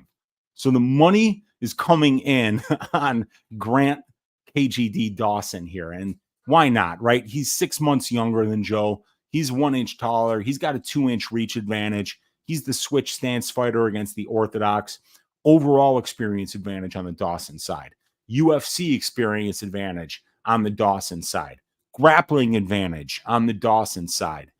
Grant is an elite wrestler grappler. He can win minutes and moments on the mat. He spends over 70% of his octagon time in control time positions, and he's winning almost 90% of those control time positions. Grant averages 3.8 takedowns per 15 minutes. He only allows 0.3, and he outcontrols his opponents 63.5% to 8%. Grant also wins moments on the mat as he's 13-0 to the submission as a professional, and he's finished 4 of his 8 UFC wins by way of submission, and all 4 of those subs coming by way of rear naked choke. Grant is a master of using his single leg to get takedowns and then get to his opponent's back from there. Once he locks in the body triangle and either keeps you there for the rest of the round or he finds the rear naked choke and finishes the fight. And Grant's fought the better brand of competition as well. He's got fought guys like wins over names like Damir Ismagulov, Mark Madsen, Jared Gordon, and that win over Jared Gordon beat Joe Solecki. So that's a common opponent that's in favor there on the Dawson side. Leonardo Santos, Julian Erosa, they rate better than Solecki's wins over guys like Jim Miller, Alex Da Silva, Austin Hubbard, Carl Deaton, the rotting corpse of handsome Matt Wyman. But Joe Solecki should have the striking advantage in this fight, but maybe he doesn't. I don't know. Grant's got some really good low leg kicks, actually. But this should be close on the feet. Joe's striking is cleaner and more efficient at distance than Grant's. He's got the better differential at positive 0.5 compared to positive 0.2 for Dawson. He's got the better accuracy by about 2%, the better defense by about 7%. Neither guy is particularly durable, but Grant getting slept by Bobby Green in 30 seconds was a terrible look. So I'm going to give Joe the edge here at distance striking range. It likes Dawson equally by submission or decision in this fight, but a KO could be a cheeky play here because that could be, how he finishes the fight if he gets it to ground and pound. And then Solecki by decision is the most likely path, according to my prop template, at about 16% implied there. So this is a great grappler versus grappler matchup. Both guys are extremely crafty on the mat. Both have excellent wrestling with which to get the fight where they are most dangerous. Both guys are efficient in getting takedowns, and neither guy is good at stopping them. There's a ton of advantages on the Dawson side, though. He's slightly younger, he's taller, he's longer, he's more experienced overall and in the UFC. His grappling metrics are better than Joe's at the UFC level, and he's done it against superior competition. Joe isn't going to be at a big deficit wherever this fight goes, though. His skill set matches up really well with Grant's. It's just that Grant is a notch better everywhere, in my opinion, especially with the conditioning and the finishing ability. Joe has been reversed on the mat 3 times in 7 fights, and for Grant, it's twice in 10 fights. So I'd say Grant is the guy less likely to make mistakes on the mat and win the minutes, along with being the guy more likely to get that late finish, as we've seen him do 3 times before, while we've always seen Joe slow down late in fights. I worry about both guys' chins, but neither Grant or Joe could bust a grape. So I think this fight comes down to who does the better work on the mat. And I love Grant's opportunistic back takes and ability to lock down and win minutes more than Joe's. So I'm going to pick Grant to get the W here. And I think Grant's ability to push a pace late is what makes the difference in this fight. So I'm going to pick Grant Dawson to win this one by 3rd round submission. Round 3. There we go. All right. Let's see. You should keep up with the Ask Weezy to keep engaged with the community, but I get you. Got to value your time. Yeah, that's what I've been doing probability on Wednesday nights now instead of Ask Weezy, you know, and it's nice to keep up with the community. But once again, you know, like I'm trying to funnel people towards the Patreon. So it's hard to do that when you're working for free on YouTube. So, but yeah, I hear you. And I like doing Ask Weezy because it's a great opportunity to get in here and get in the chat and just engage with the people who actually watch my content. Snap, I'm late to the party, says Pickle Kush. Yeah, it's my fault for not doing it last night, but here we are, my man. Silky B saying, what a pleasurable tip. Let's go, man. Bounce back spot for Dawson. Got him in a parlay when he was minus 300. I was going to parlay him at minus 330, but I missed the boat. YouTube, definitely time consuming. Hope you continue, my man, but completely understand. Appreciate you, dude. I bet green there. Lucky ass bet. Yeah. Hey, man, it hit. It hit. Come on, minus 330. Good Lord. Yeah, it is wide. I took a poke at Solecki KO plus 2,200. Grant coming off a KO loss from Bobby Green. Hard not to take a step. Dude, I don't mind that. I mean, because it does look like Grant Dawson is definitely chinny right now. Let's make some money this week, says Josh Max. Let's get it, dude. We got, that was hilarious, says the High Owl. We got JP Taylor saying double KO, clash of heads. Oh, dear God, that would be something. Joe looked great before close that got that slam KO. If that Joe shows up against Dawson, I think he wins, honestly. Hey, man, Joe's a very good grappler. Dawson sub 2-3 plus 650. That had to play, that should cook him. Yeah, I got Dawson sub at plus 465 on Bet Online when it opened. So I hit that for a half unit, but I like that. That 2-3 at 650 is even better because you don't ever see Grant Dawson getting first round submissions in the UFC. We got JP Taylor saying, Unc, I got to take a walk after hearing how shady YouTube is. Taking you and a spliff with me, though. Dude, I appreciate you, JP, but it's not that shady because, like, here we are, right? This is why you guys know me, is because of YouTube. You know, I just got to be real with you guys and keep it 100 that, you know, YouTube does not pay the bills. It wouldn't even pay the bills if I lived in a paper box. Paku saying Grant got glass chin and he slows down towards the end of fights. That betting line is ridiculous. Yeah, but dude, I don't think he even slows down as bad as Solecki. Look at Solecki. He's never won a third round. You know, I mean, he didn't even have the energy to shoot a takedown in the third round against in the Grant fight against the guy that got robbed against Pimblett. Grant, whatever his name is. You guys know what I'm talking about. But yeah, dude, I think that it's going to be Solecki slowing down here, man. Double DQ, both go for a headbutt and KO each other. Don't let that DQ promo for Dustin Islam rip anyone off. $10 minimum bet on any KO with bonus if KO happens in the last 10 seconds of any round. Not happening. Yeah, there you go. Grant absorbed Body's headbutt ability after getting knocked out. Yeah, people said that there was a headbutt there. I don't know, man. I don't know. Jared Gordon got robbed versus Patty, and so do I. I had one unit on Gordon at plus 500 by decision. It was, I can't believe I didn't cash that bet. You don't even have the makings of a varsity athlete. Who said that? We got the UFC made me wait 2 weeks for these minus 350 and minus 550 lines. Good grief. Yeah, that's what happens, man. These things get juiced to the tits, especially on the pay-per-view cards. But let's move on to this next fight, as we've got Cesar Almeida going up against Roman Kopylov. Cesar is now the favorite here. He could have been had at underdog prices all week, but now you got to pay up if you want Cesar. Minus 124 is the favorite. Roman Kopylov plus 104 on the dog shot.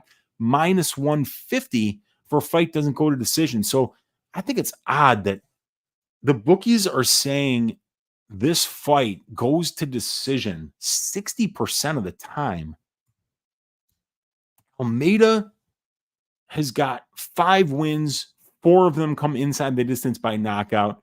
Kopylov's got 12 wins. 11 of them come inside the distance by knockout. Neither one of these guys has ever been knocked out, though. So, but still, 15 out of 17 wins combined for these guys by knockout, and we're getting, you know, minus 150 for fight doesn't go to decision. I bet an under here. I'll let the cat out of the bag before we start breaking this fight down. But Cesar Almeida is a former Glory kickboxer who recently switched over to MMA.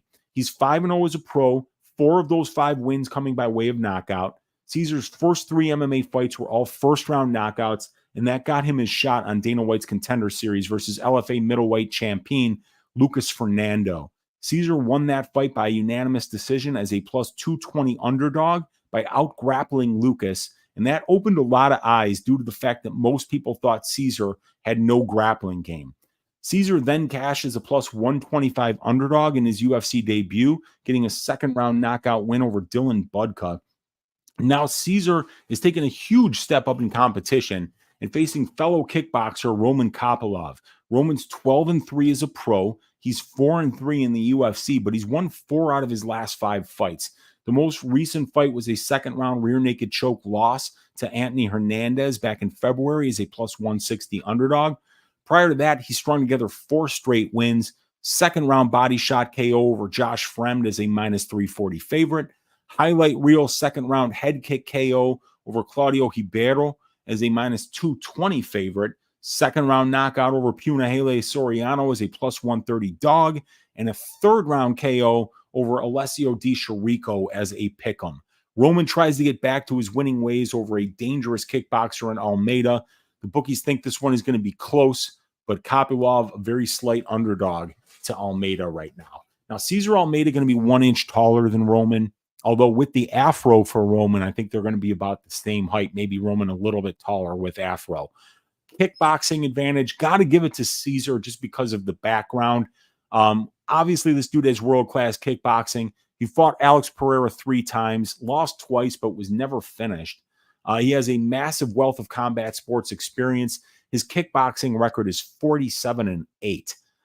Cesar has serious power, and he throws with bad intentions. Even though Kopylov has so many advantages in this fight, Cesar's almost a pick'em, and that's because the public believes he can kickbox at the highest levels of this organization due to his pedigree and his technical skill. Now, Kopylov is 3 years younger. He's got a 1 inch reach advantage. It's a southpaw versus orthodox matchup. The overall experience advantage goes to Kopylov. He's got 10 more fights, 150 more minutes of cage time. He's got the UFC experience advantage with 6 more fights, 65 more minutes of octagon time. He's the better finisher. Both guys are top-notch finishers, but over a larger sample size, Kopylov has finished his wins at a higher rate than Almeida. 92% for Kopylov, 80% for Almeida.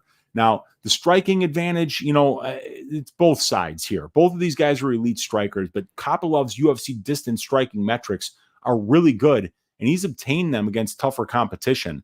Roman has a positive 1.2 distance striking differential, 53% accuracy, 63.5% defense. He's landed 4 UFC knockdowns and absorbed 0, and all 4 of Roman's UFC wins come by way of knockout. Roman will not be out of his depth at distance striking range versus Almeida, and he's also got the strength of schedule advantage as Roman's got 10 more pro fights and 6 more fights at the UFC level. He was the Fight Nights Global middleweight champion prior to being in the UFC, and he's faced a tougher level of competition both as a professional and in the UFC. And what a fight this is going to be. 2 high-level kickboxers, southpaw versus orthodox, the power punches of Almeida versus the nasty kicks to the body that Kopylov has from the southpaw stance. There should be fireworks here, and since we haven't really ever seen Roman wrestle offensively, I do think this should mostly take place at range and in the clinch. Both guys have excellent get-up games, and Kopylov has excellent takedown defense. Kopylov is younger, more experienced overall, and in the UFC. Dude's a savage finisher, and his kicks to all targets on the body are nasty. He's faced and beaten a much better level of competition as a pro, yet this line is in favor of Almeida. Cesar is an elite kickboxer in his own right. He has terrible takedown defense, but his get-up game is actually really good, and he's shown the ability to reverse position on the ground and land ground and pound of his own when he gets on top. Since we can't count on Kopylov to take advantage of Cesar's lack of takedown defense, it's easy to see a path to victory, though, through better kickboxing for Almeida here. I still like Roman, though. I think people are sleeping on his ability to stand and trade with Almeida. Roman's fought at a much higher level for longer than Cesar. He's younger. His kicks are better, in my opinion. Plus, Roman trains in Dagestan, so there is a chance we could see some wrestling chops that we didn't know Roman had because he's never needed to go to them before. Either way, this fight is awesome, and I can't wait to see who comes out on top. I think this one is sneaky to go to decision as both guys are durable, and neither one really has an offensive submission game. So I'm going to lean with the youth, the precision, and the experience advantages at the higher level that Roman Kopylov has here. And I'm going to pick Roman Kopylov to win this one by decision, even though, and I think if this one gets to decision, it's going to get sketchy because, I mean, Cesar Almeida, if we go here to best fight odds, let's refresh this. And let's look at the progression of this money line. Now, he opened at plus 150, went to plus 205 for a second, then was sitting, between plus 110 and plus 130-ish for a while. Then all of a sudden, minus 105, back to plus 101, minus 102, and now the money's just coming in. So there is a ton of money on Cesar Almeida, which means that if this one goes to the scorecards, if it gets to those corrupt judges, the bookies need Kopylov. Kopylov might be a little bit more active at range, a little bit more precise, might land the bigger shot. I don't know, man. I think that this is going to be a lot closer than people think. Everybody's on the Almeida side. I'm going to go the other way and pick Roman Kopylov to win this one by decision. Let's see here. Cesar, he likes Olajuwon likes Cesar. Also bet the under, and I bet the under 2.5 in this one as well, dude. I think that there's going to be violence here for sure. Took the plus money on Almeida before the line flipped. Okay, there you go. Good stuff. You beat the line. Minus 150 is a steal on inside the distance here. That Fernando fight is the thing I think making with the line what it is. It's not going to be that kind of fight. Yeah, I agree, man. These guys are both knockout artists, and neither one grapples. So it's kind of hard to see somebody not getting knocked out. Even if you bet that fight doesn't go to decision and it goes the full 15, I highly doubt that they're hugging each other in the clinch for 14 minutes. They're probably both going to have broken faces that are swollen up after this fight is over. And I think that Kopylov's really going to tenderize Cesar Almeida's body. It's going to be an attritional war, and I think eventually somebody's going to get served. Yeah, it's too late now for Cesar. All the money is coming on him already. Fight ends in KO minus 135 on FanDuel. That's a better look than the fight doesn't go to decision. And when was the last time Kopylov fought a kickboxer? Are you talking about Roberson? Because he was winning that fight, and then he got submitted in the third round. But Roberson is another glory kickboxer, and he's beaten him. Yeah. Pereira promised Almeida if he wins 3 fights in the UFC, he'll give him a rematch. Oh, wow. That'd be pretty cool. That'd be pretty cool to see because those guys would be really well matched, and that'd be a hell of a fight. All right. Let's get started on the main card here, and we're going to start off with Randy Rude Boy Brown. He is a minus 175 favorite here against Elizeu Zaleski dos Santos, plus 150 underdog. Fight doesn't go to decision right now. I'll pick him with the fight goes at minus 115. So let's fatten up these stats a little bit here for you guys. There we go. And let's talk some trends for this fight. Randy Brown, 18-5 as a pro. He's 12-5 in the UFC, and he's won 6 of his last 7 fights and 2 of his last 3. He's coming off a first-round knockout win over Muslim Salikov as a minus 280 favorite. And before that, he won a unanimous decision over Wellington Turman as a minus 230 favorite. And he was finished in the first round by Jack Della in Perth, Australia, as a plus 260 underdog. Prior to the loss to Jack, he strung together 4 straight wins, and they were over Francisco Trinaldo, Chaos Williams, Jared Gooden, and Alex Oliveira. Randy will be kicking off the main card of the pay-per-view, and his dance partner will be the KG veteran, Elizeu Zaleski dos Santos. Elizeu is 24-7-1 as a pro. He's got a very impressive 10-3-1 record in the UFC. He's 3-2-1 in his last 6, and he's coming off a draw against Rinat Fakhretdinov as a plus 280 underdog. A fight where he was knocked down and controlled in the first round. The second round was close, and then the third round was close up until about a minute left. And then Zaleski lands a perfect liver shot, drops Fakhretdinov. He gets on top, lands a ton of ground and pound, comes this close to getting him out of there. So it was almost a 10-8 in favor of Fakhretdinov in round 1. It was a 10-8 for Zaleski in round 3, and they wound up giving round 2 to Fakhretdinov. So it wound up being a draw in that fight. Great fight, back and forth.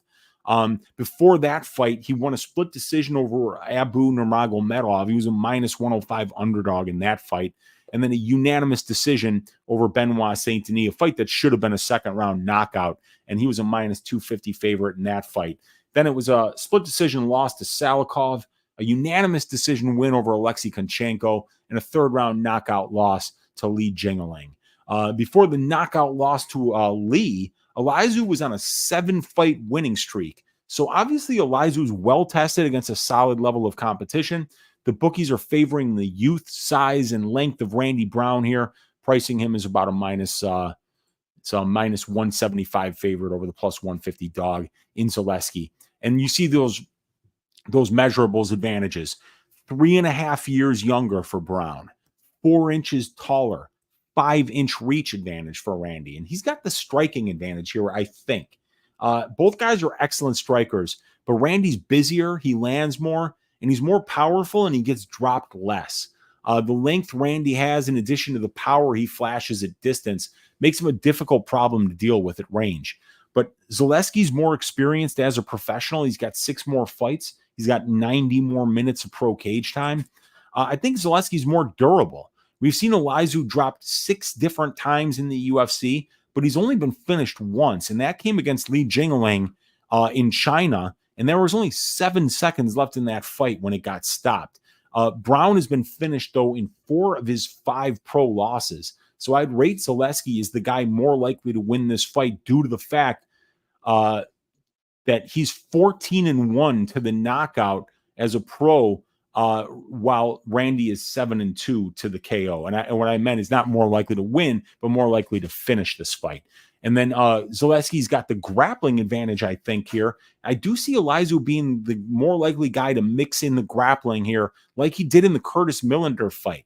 If he gets frustrated trying to close the distance against Brown, I'm honestly not sure who's the better grappler overall. It's close, just like in the striking, but we've seen Elizeu be able to kind of like attack those wrestling positions in certain situations, especially in that Millender fight, and have some success getting into his opponent's back. So the win condition most likely for Randy Brown is decision.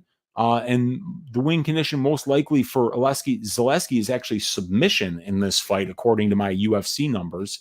But this should be a really fun fight between 2 explosive and flashy strikers to start the pay-per-view.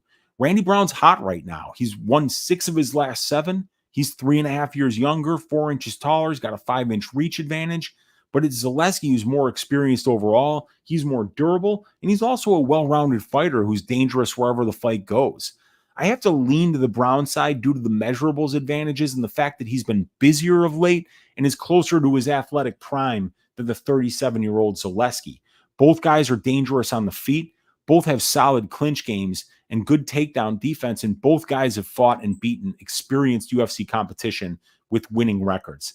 These guys are well-matched everywhere, and when that's the case, I'll side with the youth and the size of Randy Brown, who also happens to be fighting close to home in beautiful Newark, New Jersey. So I'm going to pick Randy Rude Boy Brown to win this fight by decision.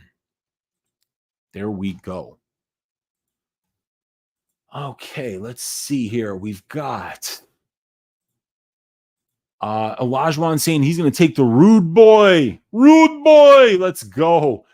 We got Roberson absolutely chewed Kopylov's legs to bits. Okay.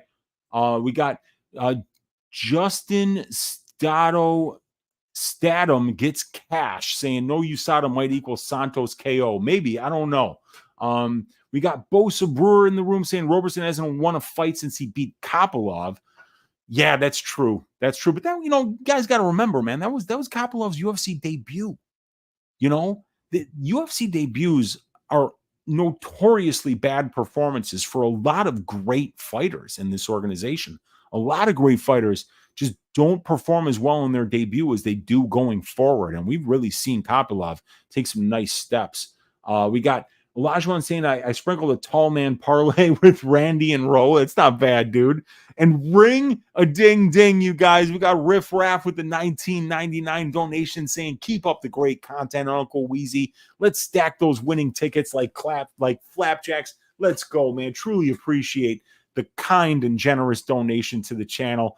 Big up, Riff Raff, brother. Appreciate you. Saying JP saying I'm hitting my spliff in honor of Rude Boy, but no bet. Zaleski is live at his age, but yeah, the age is the concern here. Zaleski's recent success has come against grapplers. Think he might struggle against a rangy striker like Brown, but the last time he had a rangy striker, it was Curtis Millender, and he took him down and submitted him in the first round. So maybe he can bring back a similar type of performance like he had in the Millender fight, but still, I'm picking Randy to win. Clapjacks.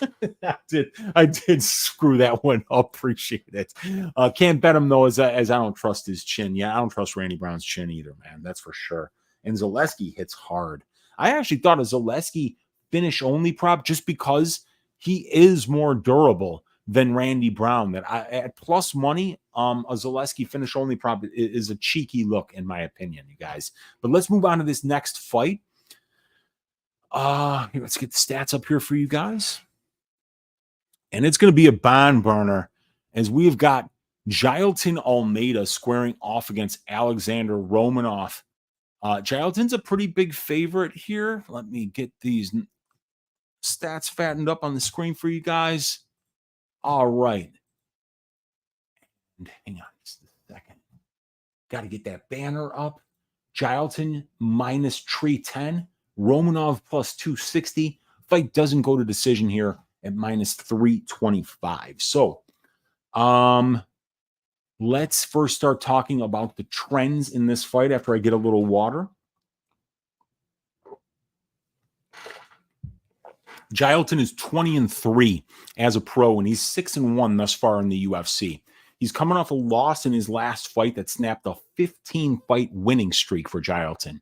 It was a second-round KO loss where Jailton shot in for a takedown, dropped to his knees, and then didn't move while Blades hammer-fisted him and finished the fight. Prior to that, Jailton absolutely ran through Derek Lewis, Biggie Boy Rosenstrike, Shamil Abdur-Rahimov, very handsome man, and Anton Turkalj, Parker Porter, Danilo Marquez, and he punched his ticket to the UFC by beating Nasruddinov on Dana White's Contender Series as a plus 165 underdog. It's going to be interesting to see how he bounces back from the Blades loss against a fellow wrestler grappler in Romanov here. Alex is 17-2 as a pro, and he's 6-2 thus far in the UFC. Alex has lost 2 of his last 3 UFC fights, but he's coming off a unanimous decision win over the very handsome Blagoy Ivanov as a minus 140 favorite. But prior to that, he disappointed as a minus 155 favorite over Alexander Volkov, getting knocked out via ground and pound in the first round. And in that fight, Romanov showed up sadly out of shape. He barely trained at all for that fight, and it showed with Alex gassing out literally 1 minute into that fight. Before that, he lost a majority decision to Marcin Tybura in Salt Lake City. He was a minus 360 favorite after dominating in the first round, and then he slowed down and was unable to wrestle for the rest of the fight, and he wound up dropping the last 2 rounds to Tybura there. Alexander's cardio and commitment to the sport and fitness in general is seriously in question. So seeing Alex on the scales and listening to interviews to see if he actually trained for this fight is going to be very important. Jailton, pretty big favorite right now over Romanov, but Jailton is 6 months younger. He's 1 inch taller. He's got a 4-inch reach advantage over Romanov. He's got the wrestling and grappling advantages here. Jailton's incredibly dominant in the grappling exchanges. 90% of his UFC octagon time is spent in control time positions, and Jailton's winning over 97% of those positions. He averages 6.9 takedowns per 15 minutes. He's 12-0 to the submission as a pro, and he's never been taken down in the UFC. Jailton also has the necessary conditioning to push a grappling-heavy pace for the full fight, while Romanov slows down after the first round. I really do see Jailton dominating the grappling exchanges here, despite the fact that Romanov is also a top-notch wrestler and grappler. And the strength of schedule advantage also goes to Jailton, who's fought the slightly more experienced brand of UFC competition with the better win-loss records. In particular, his wins rate better than Alexandr's, as the combined UFC records of the guys Jailton has beaten is 37-31, while for Romanov, it's 21-33. Now, Romanov is the southpaw in the southpaw versus orthodox matchup. He's got a slight UFC experience advantage with one more fight and 15 more minutes of octagon time. He has the striking advantage, as Jailton is completely uncomfortable when the fight is at distance striking range, while Romanov is serviceable there. He'll mix in some flashy attacks, but overall, his striking from the southpaw stance should have the minute and moment winning advantages in this fight, as long as it stays there. I mean, you can see in this number right here that this is the amount of time that Jailton Almeida, see that right down there, the bottom right number, 9.6%. That's how much time Jailton Almeida spends at distance striking range. Over 90% of his fights take place on the cage and on the mat. So the striking advantage doesn't mean a lot here. And Romanov is probably the pure, better Greco-Roman wrestler here. He's an excellent wrestler, grappler in his own right. He gets 4.3 takedowns per 15 minutes. He's 9-0 to the submission as a professional, and he outcontrols his opponents 50% to 8%, winning over 85% of the control time positions in his fights. We just saw Jailton make one mistake and get finished after a bad takedown attempt in the Blades fight, so it's definitely not out of the realm of possibility that it could happen again. But this is a very intriguing matchup here between two elite heavyweight grapplers. Almeida has all the measurables advantages. He's slightly more experienced overall, and his minute and moment winning skills in the grappling exchanges is unmatched in the division. Jailton's faced a better brand of competition, and his conditioning is much better than Alexandr's. I don't see much of a path for Alex here.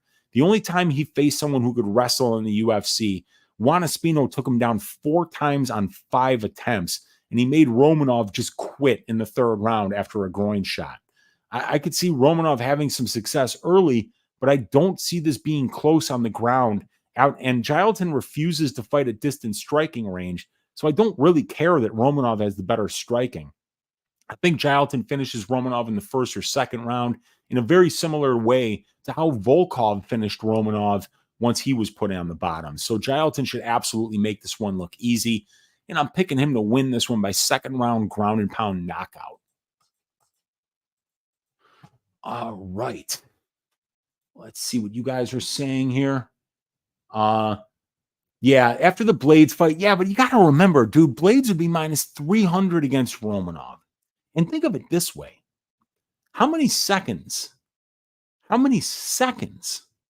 of that fight did Blades win? He lost every second up until Almeida just like dropped for no reason and then just left his head there. Every second prior to that, Jailton won every second of the fight. So, I mean, it was a fluky loss. Let's face it. It was a very fluky loss against Blades. He was dominating that fight. And, I mean, Blades throws Romanov around. That fight wouldn't have been close. So, yeah, man, I do like Almeida quite a bit here. You bet the under 1.5, though. I don't mind that at all. I got the under 2.5 parlayed up for this fight. Yeah, the way he curled up was concerning. It was, for sure. I got Almeida in rounds 1 or 2 at plus 120. Couldn't believe it. I got Almeida inside the distance at plus 110. JP saying Romanov can't make 10 minutes against Jailton. Yeah, I don't think he can, dude. These fights not going to round 3, and if Jailton loses, he probably dies hilariously. Yes, that is probably how he would lose. He would die in a hilarious fashion. Romanov see hot dogs and popcorn being sold in the stands and taps the hunger. Almeida inside the distance is the move. We got K-Kai in here saying, "Oi, what's up, Uncle? Will Michelle, Lord, Hussar, Oleksiejczuk avenge Rabasti this weekend?" We're going to see, man. We're going to see. We're going to talk about that one. Yes. Yeah, what he said.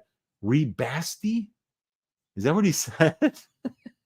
Romanov got to stay off the honey buns and get in the gym. Yeah, dude, he looks fat, guys. He looks really fat. And I think Jailton's going to throw him around. Anyway, let's move on to the next fight. And it is going to be one of the last 3 fights of the night here. Pretty good on time as we're under 2 hours. It's going to be Kevin Holland against Michal Oleksiejczuk. Let me change this up here. 27. That's good. All right. Uh-oh. Michal Oleksiejczuk a live dog? Let's see. So, let's first start talking about, or wait, do I even have the, I do not. Kevin Holland minus 280. Michal Oleksiejczuk plus 240. Fight doesn't go to decision. Juice to the tits at minus 260 here. 168 of views live. Hit that thumbs up. Hit that subscribe button to the YouTube channel. Leave me a comment down below and please consider joining the Patreon so you can get access to these stats, to the betting model, which we have where? There it is. That's a betting model there. We got the over-under model right there. We've got the advanced matchup stats that you see here on this show. You've got the career stats for Paulo Costa, the career stats for Sean Strickland, fight by fight, and the aggregates for every possible statistic. Join the Patreon. Come along with us on a journey to stacking cash tickets like flapjacks and making plus EV bets. But first, we got to talk about this fight, which is Holland versus Oleksiejczuk here. Now, the trends. Kevin Holland is one of the most active fighters in the organization. He's 25-11 as a pro. He's 12-8-1 with an 12-8 with a no contest in the UFC. This guy has less than 6 years with the organization, and he already has 21 fights. Kevin made the move down to welterweight in 2022, and he's 4-4 since making that move in the welterweight division. He's lost to top 10 fighters in the division like Hamzat, Wonderboy, Jack Della, and Michael Venom Page, and the wins are coming against solid competition like Michael Chiesa, Santiago Ponzinibbio, Tim Means, Oliveira. So Kevin is a wild man. He talks shit constantly. He fights because he loves to fight, not because he really cares about the win-loss record or a belt. He will refuse to wrestle against guys like Wonderboy, instead choosing for a fan-friendly striking match where he didn't have nearly as good of a chance of winning. He could be a maddening guy to back in fights because of his flippant attitude towards making the right decision or choosing the path of least resistance. But his talent, his size, his skill set, and his durability are absolutely for real, which makes him a really tough opponent to deal with at 170 pounds. Kevin will be facing off against Polish kickboxer Michal Oleksiejczuk. Michal is a guy who is in all-action wars, and I think the matchmakers knew this fight would be worthy of a main card of a pay-per-view. Michal also used to fight at 205, but recently made the move down to 185. Now, Michal is 19-7 as a pro, and he's 7-5 with the no contest in the UFC. He's won 3 of his last 5 fights. He's coming off a first-round submission loss to Michel Pereira as a plus 125 underdog back in March, which is also when Kevin Holland fought last, so versus MVP. Before that, he won by first-round ground-and-pound knockout versus Chidi Njokuani as a pick'em. He lost by second-round rear-naked choke versus Caio Bahaio as a massive plus 290 underdog. Won again by first-round ground-and-pound versus Cody Brundage as a minus 280 favorite. And by first-round KO over the legendary Smiling Sam Alvey, and he was a minus 600 favorite in that fight. Michal's last 4 UFC wins come by way of first-round knockout. So obviously, Michal is a fast starter. He pressures nonstop. He works the body, and he throws with power and purpose.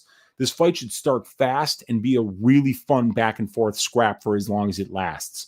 Kevin is a minus 270 favorite at the moment versus Michal, who's a plus 230 underdog. Kevin Holland, way bigger, 3 inches taller, 7-inch reach advantage, overall experience advantage, UFC experience advantage on the Holland side. He's got 8 more fights at the UFC level and 150 more minutes of octagon time compared to Oleksiejczuk. Holland is more durable. He's never been knocked out. His only KO loss came by doctor stoppage after a broken hand in the Wonderboy fight. He's never been dropped in 21 UFC fights, not once. Kevin is so hard to finish unless you have an elite submission game, so that instantly sheds light on Michal's chances to win this fight when you realize Michal is a very finish-dependent fighter. Makes this a difficult matchup for him against Holland. The grappling advantage is in favor of Holland, as he's a BJJ black belt under Travis Lutter, and he's 7-3 to the submission as a pro, while Michal is 1 win and 5 losses to the sub as a pro. So obviously there's a big advantage on the ground in this matchup on the Holland side, and the strength of schedule advantage goes to Holland as well. He's fought, beaten, and lost to the more experienced UFC competition with the better win-loss records, and in particular, Kevin's UFC wins rate better than Michal's do. Now, Michal's 2 years younger than Kevin. He's the southpaw in the southpaw versus orthodox matchup, and I think he's got the better striking here, if I'm being honest. This isn't going to be a popular opinion, but I think the data thinks as well that Michal is probably the better striker in this matchup. Michal's power numbers are incredible. He's landed 7 UFC knockdowns. He's averaging landing a knockdown on 1.7% of the significant strikes that he lands, and his ground and pound is seriously underrated. He finished both Cody Brundage and Chidi Njokuani with nasty ground and pound, and sometimes the pressure Michal brings on the feet causes his opponents to wrestle to try to get him to fuck off, and if Michal gets on top, man, he could do some damage. Kevin by submission, the most likely outcome here according to my betting template. And for on the Oleksiejczuk side, it's Oleksiejczuk by KO, but it's hard to picture him getting a knockout over a durable guy like Holland unless he lands a liver shot. If he lands a liver shot, he could shut down the body of Holland and get the stoppage. And if there's anybody that's live for that kind of a knockout, it's Oleksiejczuk because he works the body like a madman. So this is a really fun striker versus striker matchup that's worthy of a main card pay-per-view slot. This fight was just made less than 3 weeks ago, and I believe any short notice fight favors Holland due to how comfortable he is with the act of fighting and how busy he stays being one of the most active fighters in the UFC. Holland has nice measurables advantages here, being 3 inches taller, having a 7-inch reach advantage. He's more experienced overall and at the UFC level. He's definitely the more dangerous submission grappler, and he's fought, beaten, and lost to the more experienced brand of UFC competition with the better win-loss records. In addition, Kevin has some really solid striking, and he's not out of his depth or getting wiped out by some of the best strikers in the division like Wonderboy, MVP, Jack Della. Michal is younger. He's a southpaw, and his power numbers, along with the pressure he brings on the feet, are serious problems. I'm really interested to see how Holland deals with Michal's pressure. Holland has great footwork. He's fast, and he has the ability to get his opponents respect when they try to close distance. Every time Jack Della crashed the pocket against Holland throwing combinations, though, he had success. He just didn't do enough of it.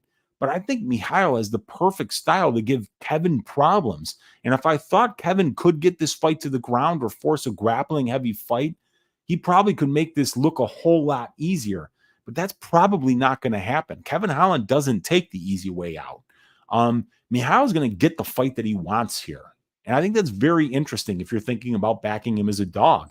He's going to pressure Holland. He's going to make this an extremely entertaining fight. I want to take the dog shot on Michal, but Holland is Holland is a notorious stunt puller, but he's such a talented fighter. I think this fight might go the distance, actually. Both guys are so durable, but I don't have the sack to bet it because I know Michal is going to crash the pocket and force a brawl. And even though both guys are incredibly durable and difficult to knock out, I do feel somebody is eventually going to get served here. If Holland wasn't as durable as I know he is, I would probably get to a bet on Michal. But for now, I'm going to pass, and I'm going to pick Kevin to get the nod here. Short notice, long trip for Michal, and it comes against a guy in Holland who would be game to go 5 rounds tomorrow if you paid him handsomely enough. So I really do believe the fact that this fight was made just about 2.5 weeks ago, 3 weeks ago at most, that really favors a guy like Holland who's not making a long trip to get to the fight and who's way more active and busy than Oleksiejczuk is. So the pick is going to be Kevin Holland to break this man late and get a 3rd round knockout. All right. Whew. Let's see here. We've got Paku MMA saying Holland by sub is live. I absolutely agree. If he gets this fight to the ground, if he fights smart, if he takes the path of least resistance, Holland by sub most likely cashes. This is a setup fight for Holland, in my opinion. Dana White wants him to get the dub. Oh, and you're talking about CDF's son. You're talking about the guy that Ferreira just beat, Rombeski. Oh, yeah, Rabasti. Okay, Rabasti, Rombeski. Yeah, for sure. Okay, he's going to get that win for, all right, understand. We got JP Taylor, Dunn Benning, Kevin Holland fights. No exceptions. Definitely fun to watch. So, yeah, I agree. I have no money on this fight. I don't think I'm going to get to any money on this fight, but it is definitely fun to watch. Holland by sub plus 250 on Bovada. That's not a bad look. I endorse a Holland by sub bet, even though I don't think he's going to do what it takes to get the fight down. If there are grappling exchanges here, if somebody does get dropped, I could see a Darce choke finishing this fight.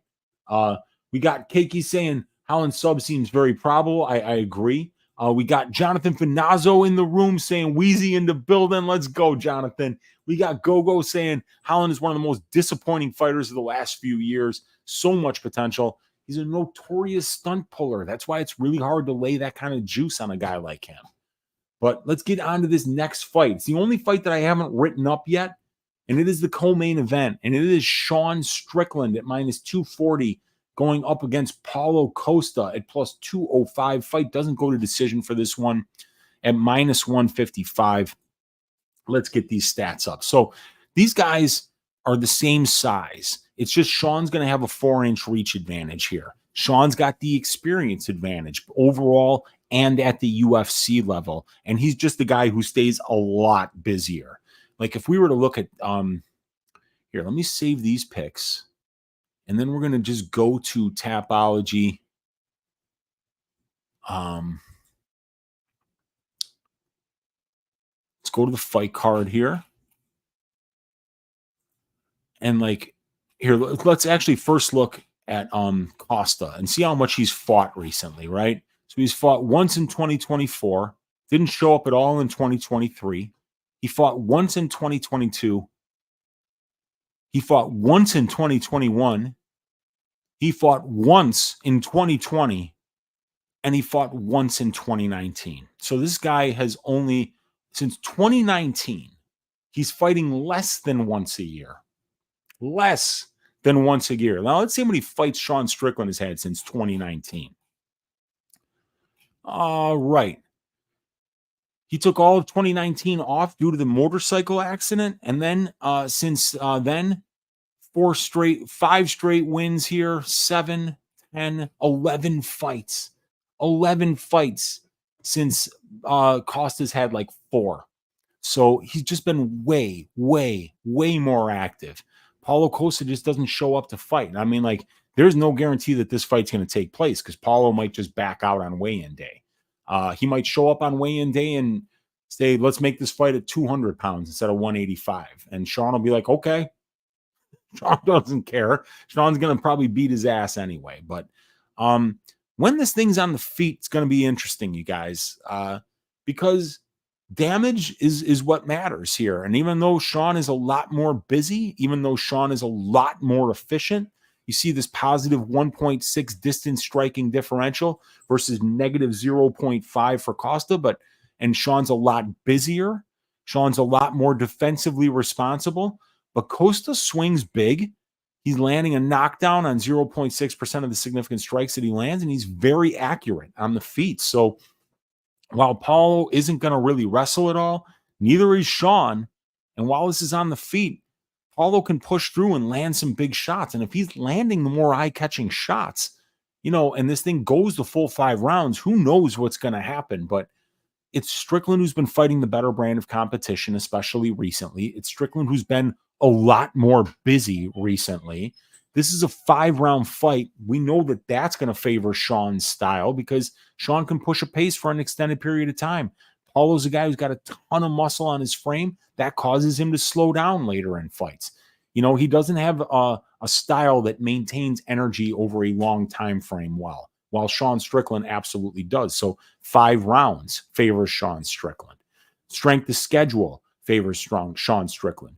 Minute winning favors Sean Strickland, especially in the striking exchanges. Experience overall and in the UFC favors Sean Strickland. He's the longer guy. These guys are the same age. So it just comes down to, is Costa going to find that big shot? Is he going to find a knockout here? Or can he win a decision potentially by landing, say, 30 less significant strikes over the course of the fight, but landing the bigger shots, maybe finding a knockdown at some point in this fight? Definitely not out of the realm of possibility. You know, Paulo's last 3 opponents are Whitaker, Rockhold, and Vettori. And before that, it was Adesanya and Romero. So it's not like this guy's been fighting bums. He may be 2-3 over his last 5. And those last 5 fights may have taken 5 years to actually happen. But Paulo Costa's still viable. He's still dangerous. He could still push through being tired, and he still has the ability to kind of land those eye-catching shots. So while I'm picking Sean Strickland to win this fight and win it by decision, I do think that that Paulo Costa could keep this fight very close. And if you're laying that juice on the Sean Strickland side, could be a bit of a butt puckerer. But I think the smart play here, I think the plus EV play here is Sean Strickland to win this fight by decision over the eraser, Paulo Costa. Let's see what you guys are saying in the chat here. Played the over 3.5 for this one. I played the over 2.5 for this one. I like that play. I think stylistically, it's a Sean Strickland fight. Sean Strickland has had 7 fights in the UFC that were scheduled for 5 rounds. 6 of them, I believe, went to decision. And the only one that didn't was Abus Magomedov, who was actually completely done after 1 round. So I do think that the overs are good looks in this particular fight. Both guys are very durable, and I can't see Strickland finishing Costa. Agreed. I think Strickland wins, though. Yes, I'm right there with you, man. 178 of you hanging out live. And he's saying, JP saying he thinks that Sean can get a 5th round stoppage. I don't think that's out of the realm of possibility. And I don't think it's a bad idea to play Strickland by rounds 4 or 5 decision in case Paulo does show up a little bit out of shape. Maybe he doesn't make weight. We got to see what he looks like on the scales because you know Sean's going to be there, be professional, ready to go. Paulo Costa, big question mark. So I want to see him on the scales. But let's, yeah, he does fight. That's the thing. Undefeated sober Costa in the room saying that he's not a quitter, and he's definitely not, dude. He pushes through being tired. He's one of those guys you'll see taking big mouth breaths in the 2nd round, but he still throws with power. He still pushes through. He can fight through being tired, and that's a very important thing when you have as much muscle on the frame as Costa does. I have 100 on the Makhachev, Strickland, and Jailton Almeida money line play. I like that, dude. That's not bad at all. I think that cashes. All right, you guys, main event of the evening. Islam Makhachev, minus 700, going up against Dustin the Diamond Poirier, plus 500. Fight doesn't go to decision. Juice to the tits on this fight at minus 550. Let's get these stats up here on the screen. Whoops. Let's get that centered again. And then let's go to the advanced matchup stats. Fatten these up for you guys. Resize to 27. Let's get down to business here. Well, let me get some water.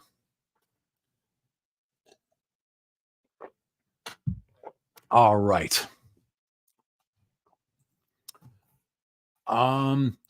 Islam Makhachev is the best lightweight on the planet right now. He's 25-1 as a pro. He's 14-1 in the UFC, and he's currently on a 13-fight winning streak.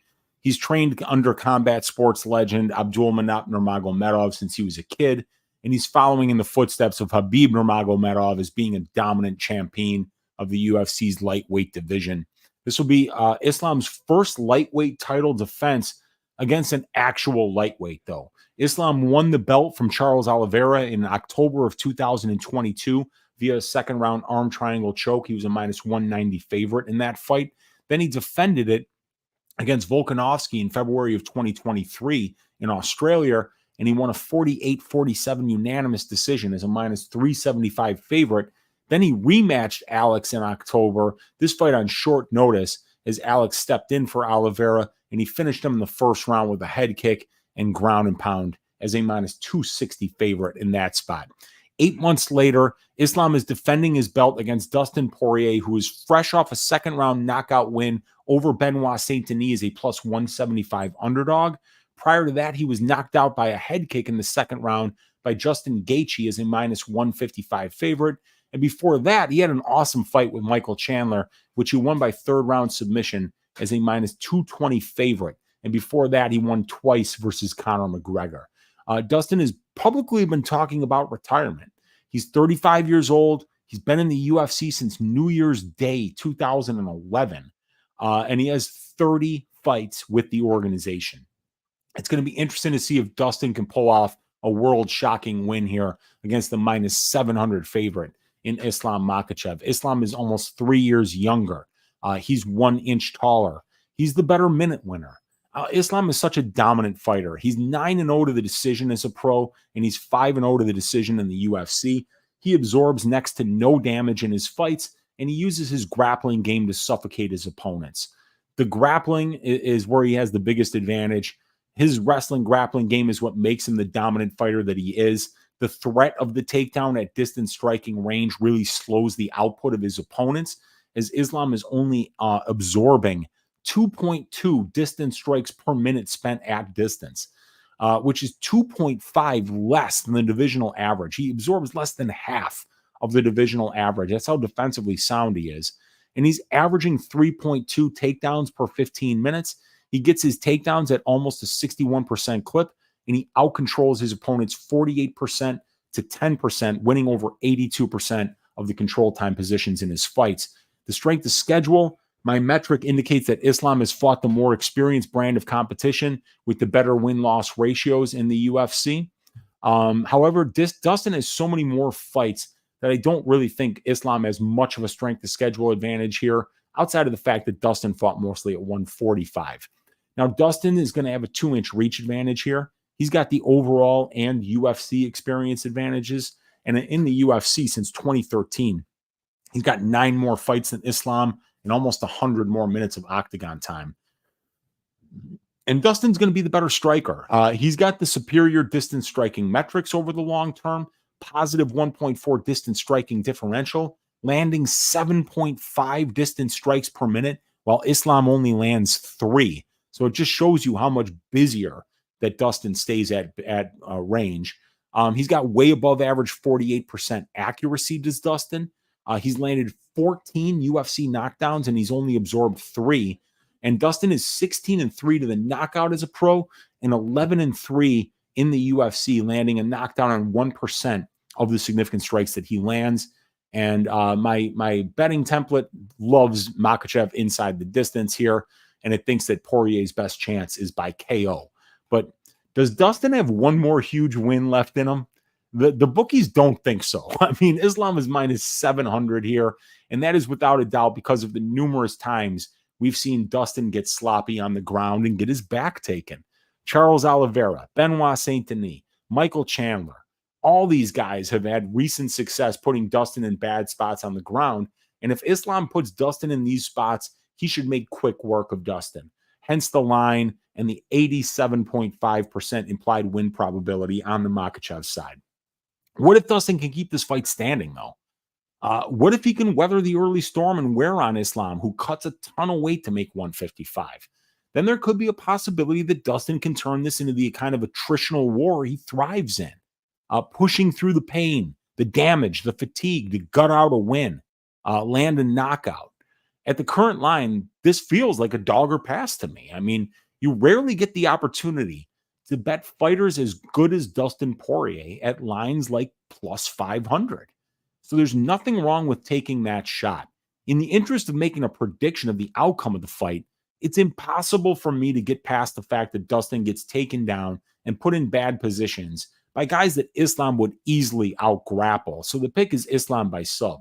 But I do feel the ground and pound KO is equally likely as the sub on the Islam side. So I say there's way more value on that KO prop at the moment for Islam than there is on the sub prop. But there's a reason why everybody is picking Islam and Islam to win by submission. And it's because, it's because of what we've seen on tape, So, and I see Poirier just getting put in bad positions on the ground all the damn time. And if that happens with Makhachev, he's going to make quick work of him. So I've got Islam Makhachev winning this fight by second round submission. Let's see what you guys are saying in the chat here.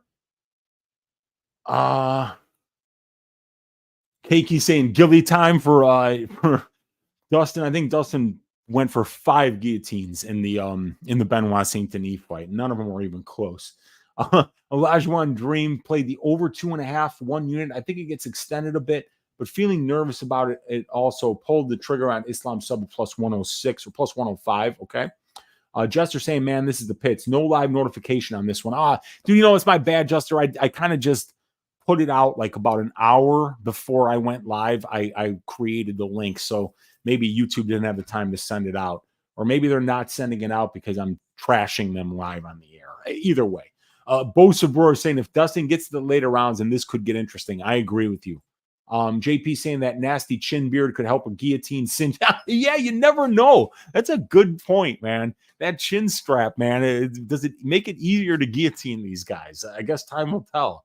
Makhachev was in trouble in the 5th against Volkanovski. Yeah, that's true. And, you know, like I said, Islam's huge for the weight class. He cuts a ton of weight, and he's a very low output fighter. So if Dustin forces a war, a high output war, and can stay safe, he can push Islam way harder than he's been pushed, because Islam's fights don't take place at high paces. He controls the pace, whether it's at range or on the ground. He controls it with his ability to be defensively sound in every position. So if Dustin can force that attritional war, it's not a pace and it's not a style of fight that Islam thrives at. So, you know, that's why I say minus 700. Let's look for reasons that the dog can win. Well, it's Dustin fucking Poirier. Of course he's live. Islam inside the distance is the parlay piece. Yeah, I hear you, man. Dustin KO plus 750. Yeah, nothing wrong with that, dude. Islam inside the distance minus 180. There you go. And he sadly paid minus 250. Yeah, it's juiced. I mean, let's face it, it's juiced. A lot of people are taking Islam under 2.5. Islam cuts way too much weight. And if he doesn't finish Dustin first 3, Dustin takes 4 and 5. Islam looked gassed the first time he went 5. I agree with you. Yes. Jester saying Islam by finish, Grant by finish is plus 280. That's not bad, man. But I think that the Grant fight is a lot more favored for Grant to win by decision than it is to win by knockout or KO or by submission. Also, Coach Khabib is back. Okay, that's good for Islam. He's gonna be pushing him. Due to Gamrot being in Dustin's corner, I'm going with Poirier by split decision. All right. Olajuwon saying Islam KO and round props are juiced. Yes, I know they are. They totally are.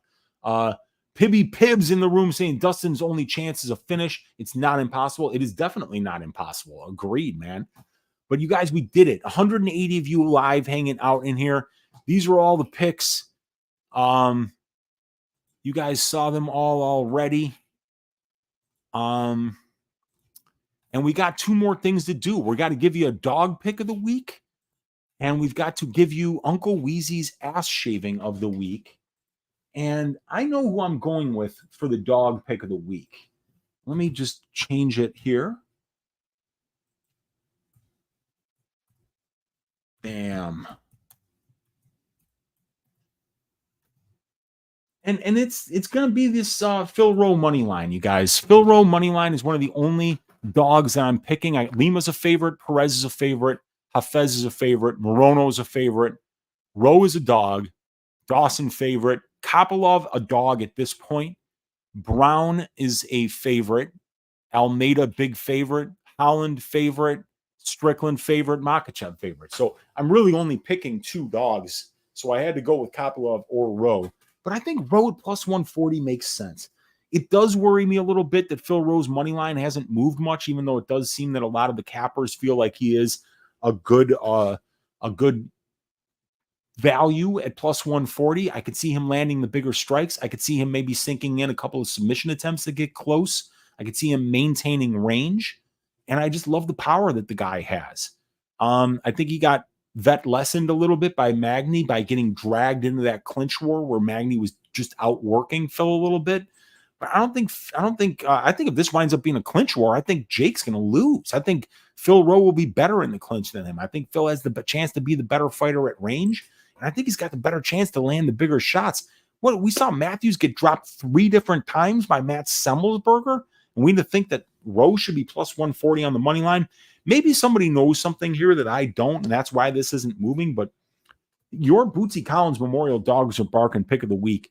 And my new dog, Maceo, just barked when the Phil Rowe fight, we were talking about that. So that is going to be your dog pick of the week, the Phil Rowe money line. And that is going to leave us with the last order of business of the week. Let me know in the chat. Who's going to shave ass this week? Who's going to win dominantly? Who's going to make it look easy? Who's the best parlay piece on this card that's not like minus 400 or worse? You know, I think there's a good amount of spots here. Now, I'm not going to give you Makhachev, right? He's a minus 700 favorite. Is Sean Strickland the ass shaving of the week? Is Kevin Holland the ass shaving of the week? How about Jailton Almeida? Randy Rude Boy Brown by decision? Nah. Kopylov by decision? Nah. Against a durable guy like Almeida. Grant Dawson, but he's like a minus 500 favorite. So no, not Dawson. That's an underdog. Does Morono shave ass? How about Bassil Hafez? Ailin Perez? Mascote Lima? Who do you guys think? Yeah, it is a big ass to shave if we go with Jailton, but I think that Jailton potentially is the kind of guy who could shave an ass that large. Olajuwon Dream saying, great show as always, Weezy. Appreciate all of you guys for hanging out. 177 of you still live hanging out here after I've been flapping my gums for almost 2.5 hours. Just a quick recap, you guys. This show, the long ass, ridiculous 2.5 hour version of this show, it's going to be on Patreon only from now on. Just the tip will be what it was originally meant to be, which is a much shortened, very stripped down version of this long version here. So going forward, we're going to pre-record these so that we can get it out, timestamp it, and get done with this in 45 minutes so that you guys can watch me and a bunch of other cappers and get all of our best odds without having to sit through 2.5 hours of me talking. So if you want these, the subscriber-only content to Probability, if you want the subscriber-only content to these extended breakdowns, if you want access to the stats, the matchup stats, the individual fighter stats, the betting models for over-unders and for prop bets, subscribe to the Patreon. The $25 a month package, the Probability tier, is the place to get the best value, the best subscriber-only content. It's the best way to support the work that I put out here on YouTube for you guys. So thank you very much for supporting this week's Uncle Weezy's ass shaving of the week. Yeah, man, it's going to be Jailton. I'm betting him to win inside the distance. I've got his money line parlayed up with Ailin Perez's money line. It's what I'm calling the grapple fuck parlay, plus 112 right now on BetRivers Sportsbook. But I like Jailton Almeida to shave the ass of the out of shape and gassy Alexandr Romanov here. I think he's going to dominate the grappling exchanges of this fight and finish him inside the distance. Second round knockout. See you on Probability tonight on DFS by the Numbers YouTube channel. It is a pay-per-view, so we're going to put it out for free for you guys in hopes that some of you will sign up to the $25 tier on the Patreon. Please consider doing that, and I appreciate all you guys joining me for the work, man. Yeah, absolutely. I should do that. Gogo Flamingo is right. I should do more Ask Weezys to promote the Patreon and stay engaged with the audience that I've built. And that is something that I plan on using this channel for more in the future, which is just to be an advertisement for the Patreon, because that's where I actually get supported by my audience. Appreciate you, Gogo Flamingo. Appreciate all of you guys watching live. Uncle Weezy's ass shaving of the week, Jailton Almeida. Dog pick of the week, Phil Rowe. Bunch of track bets up on the Patreon.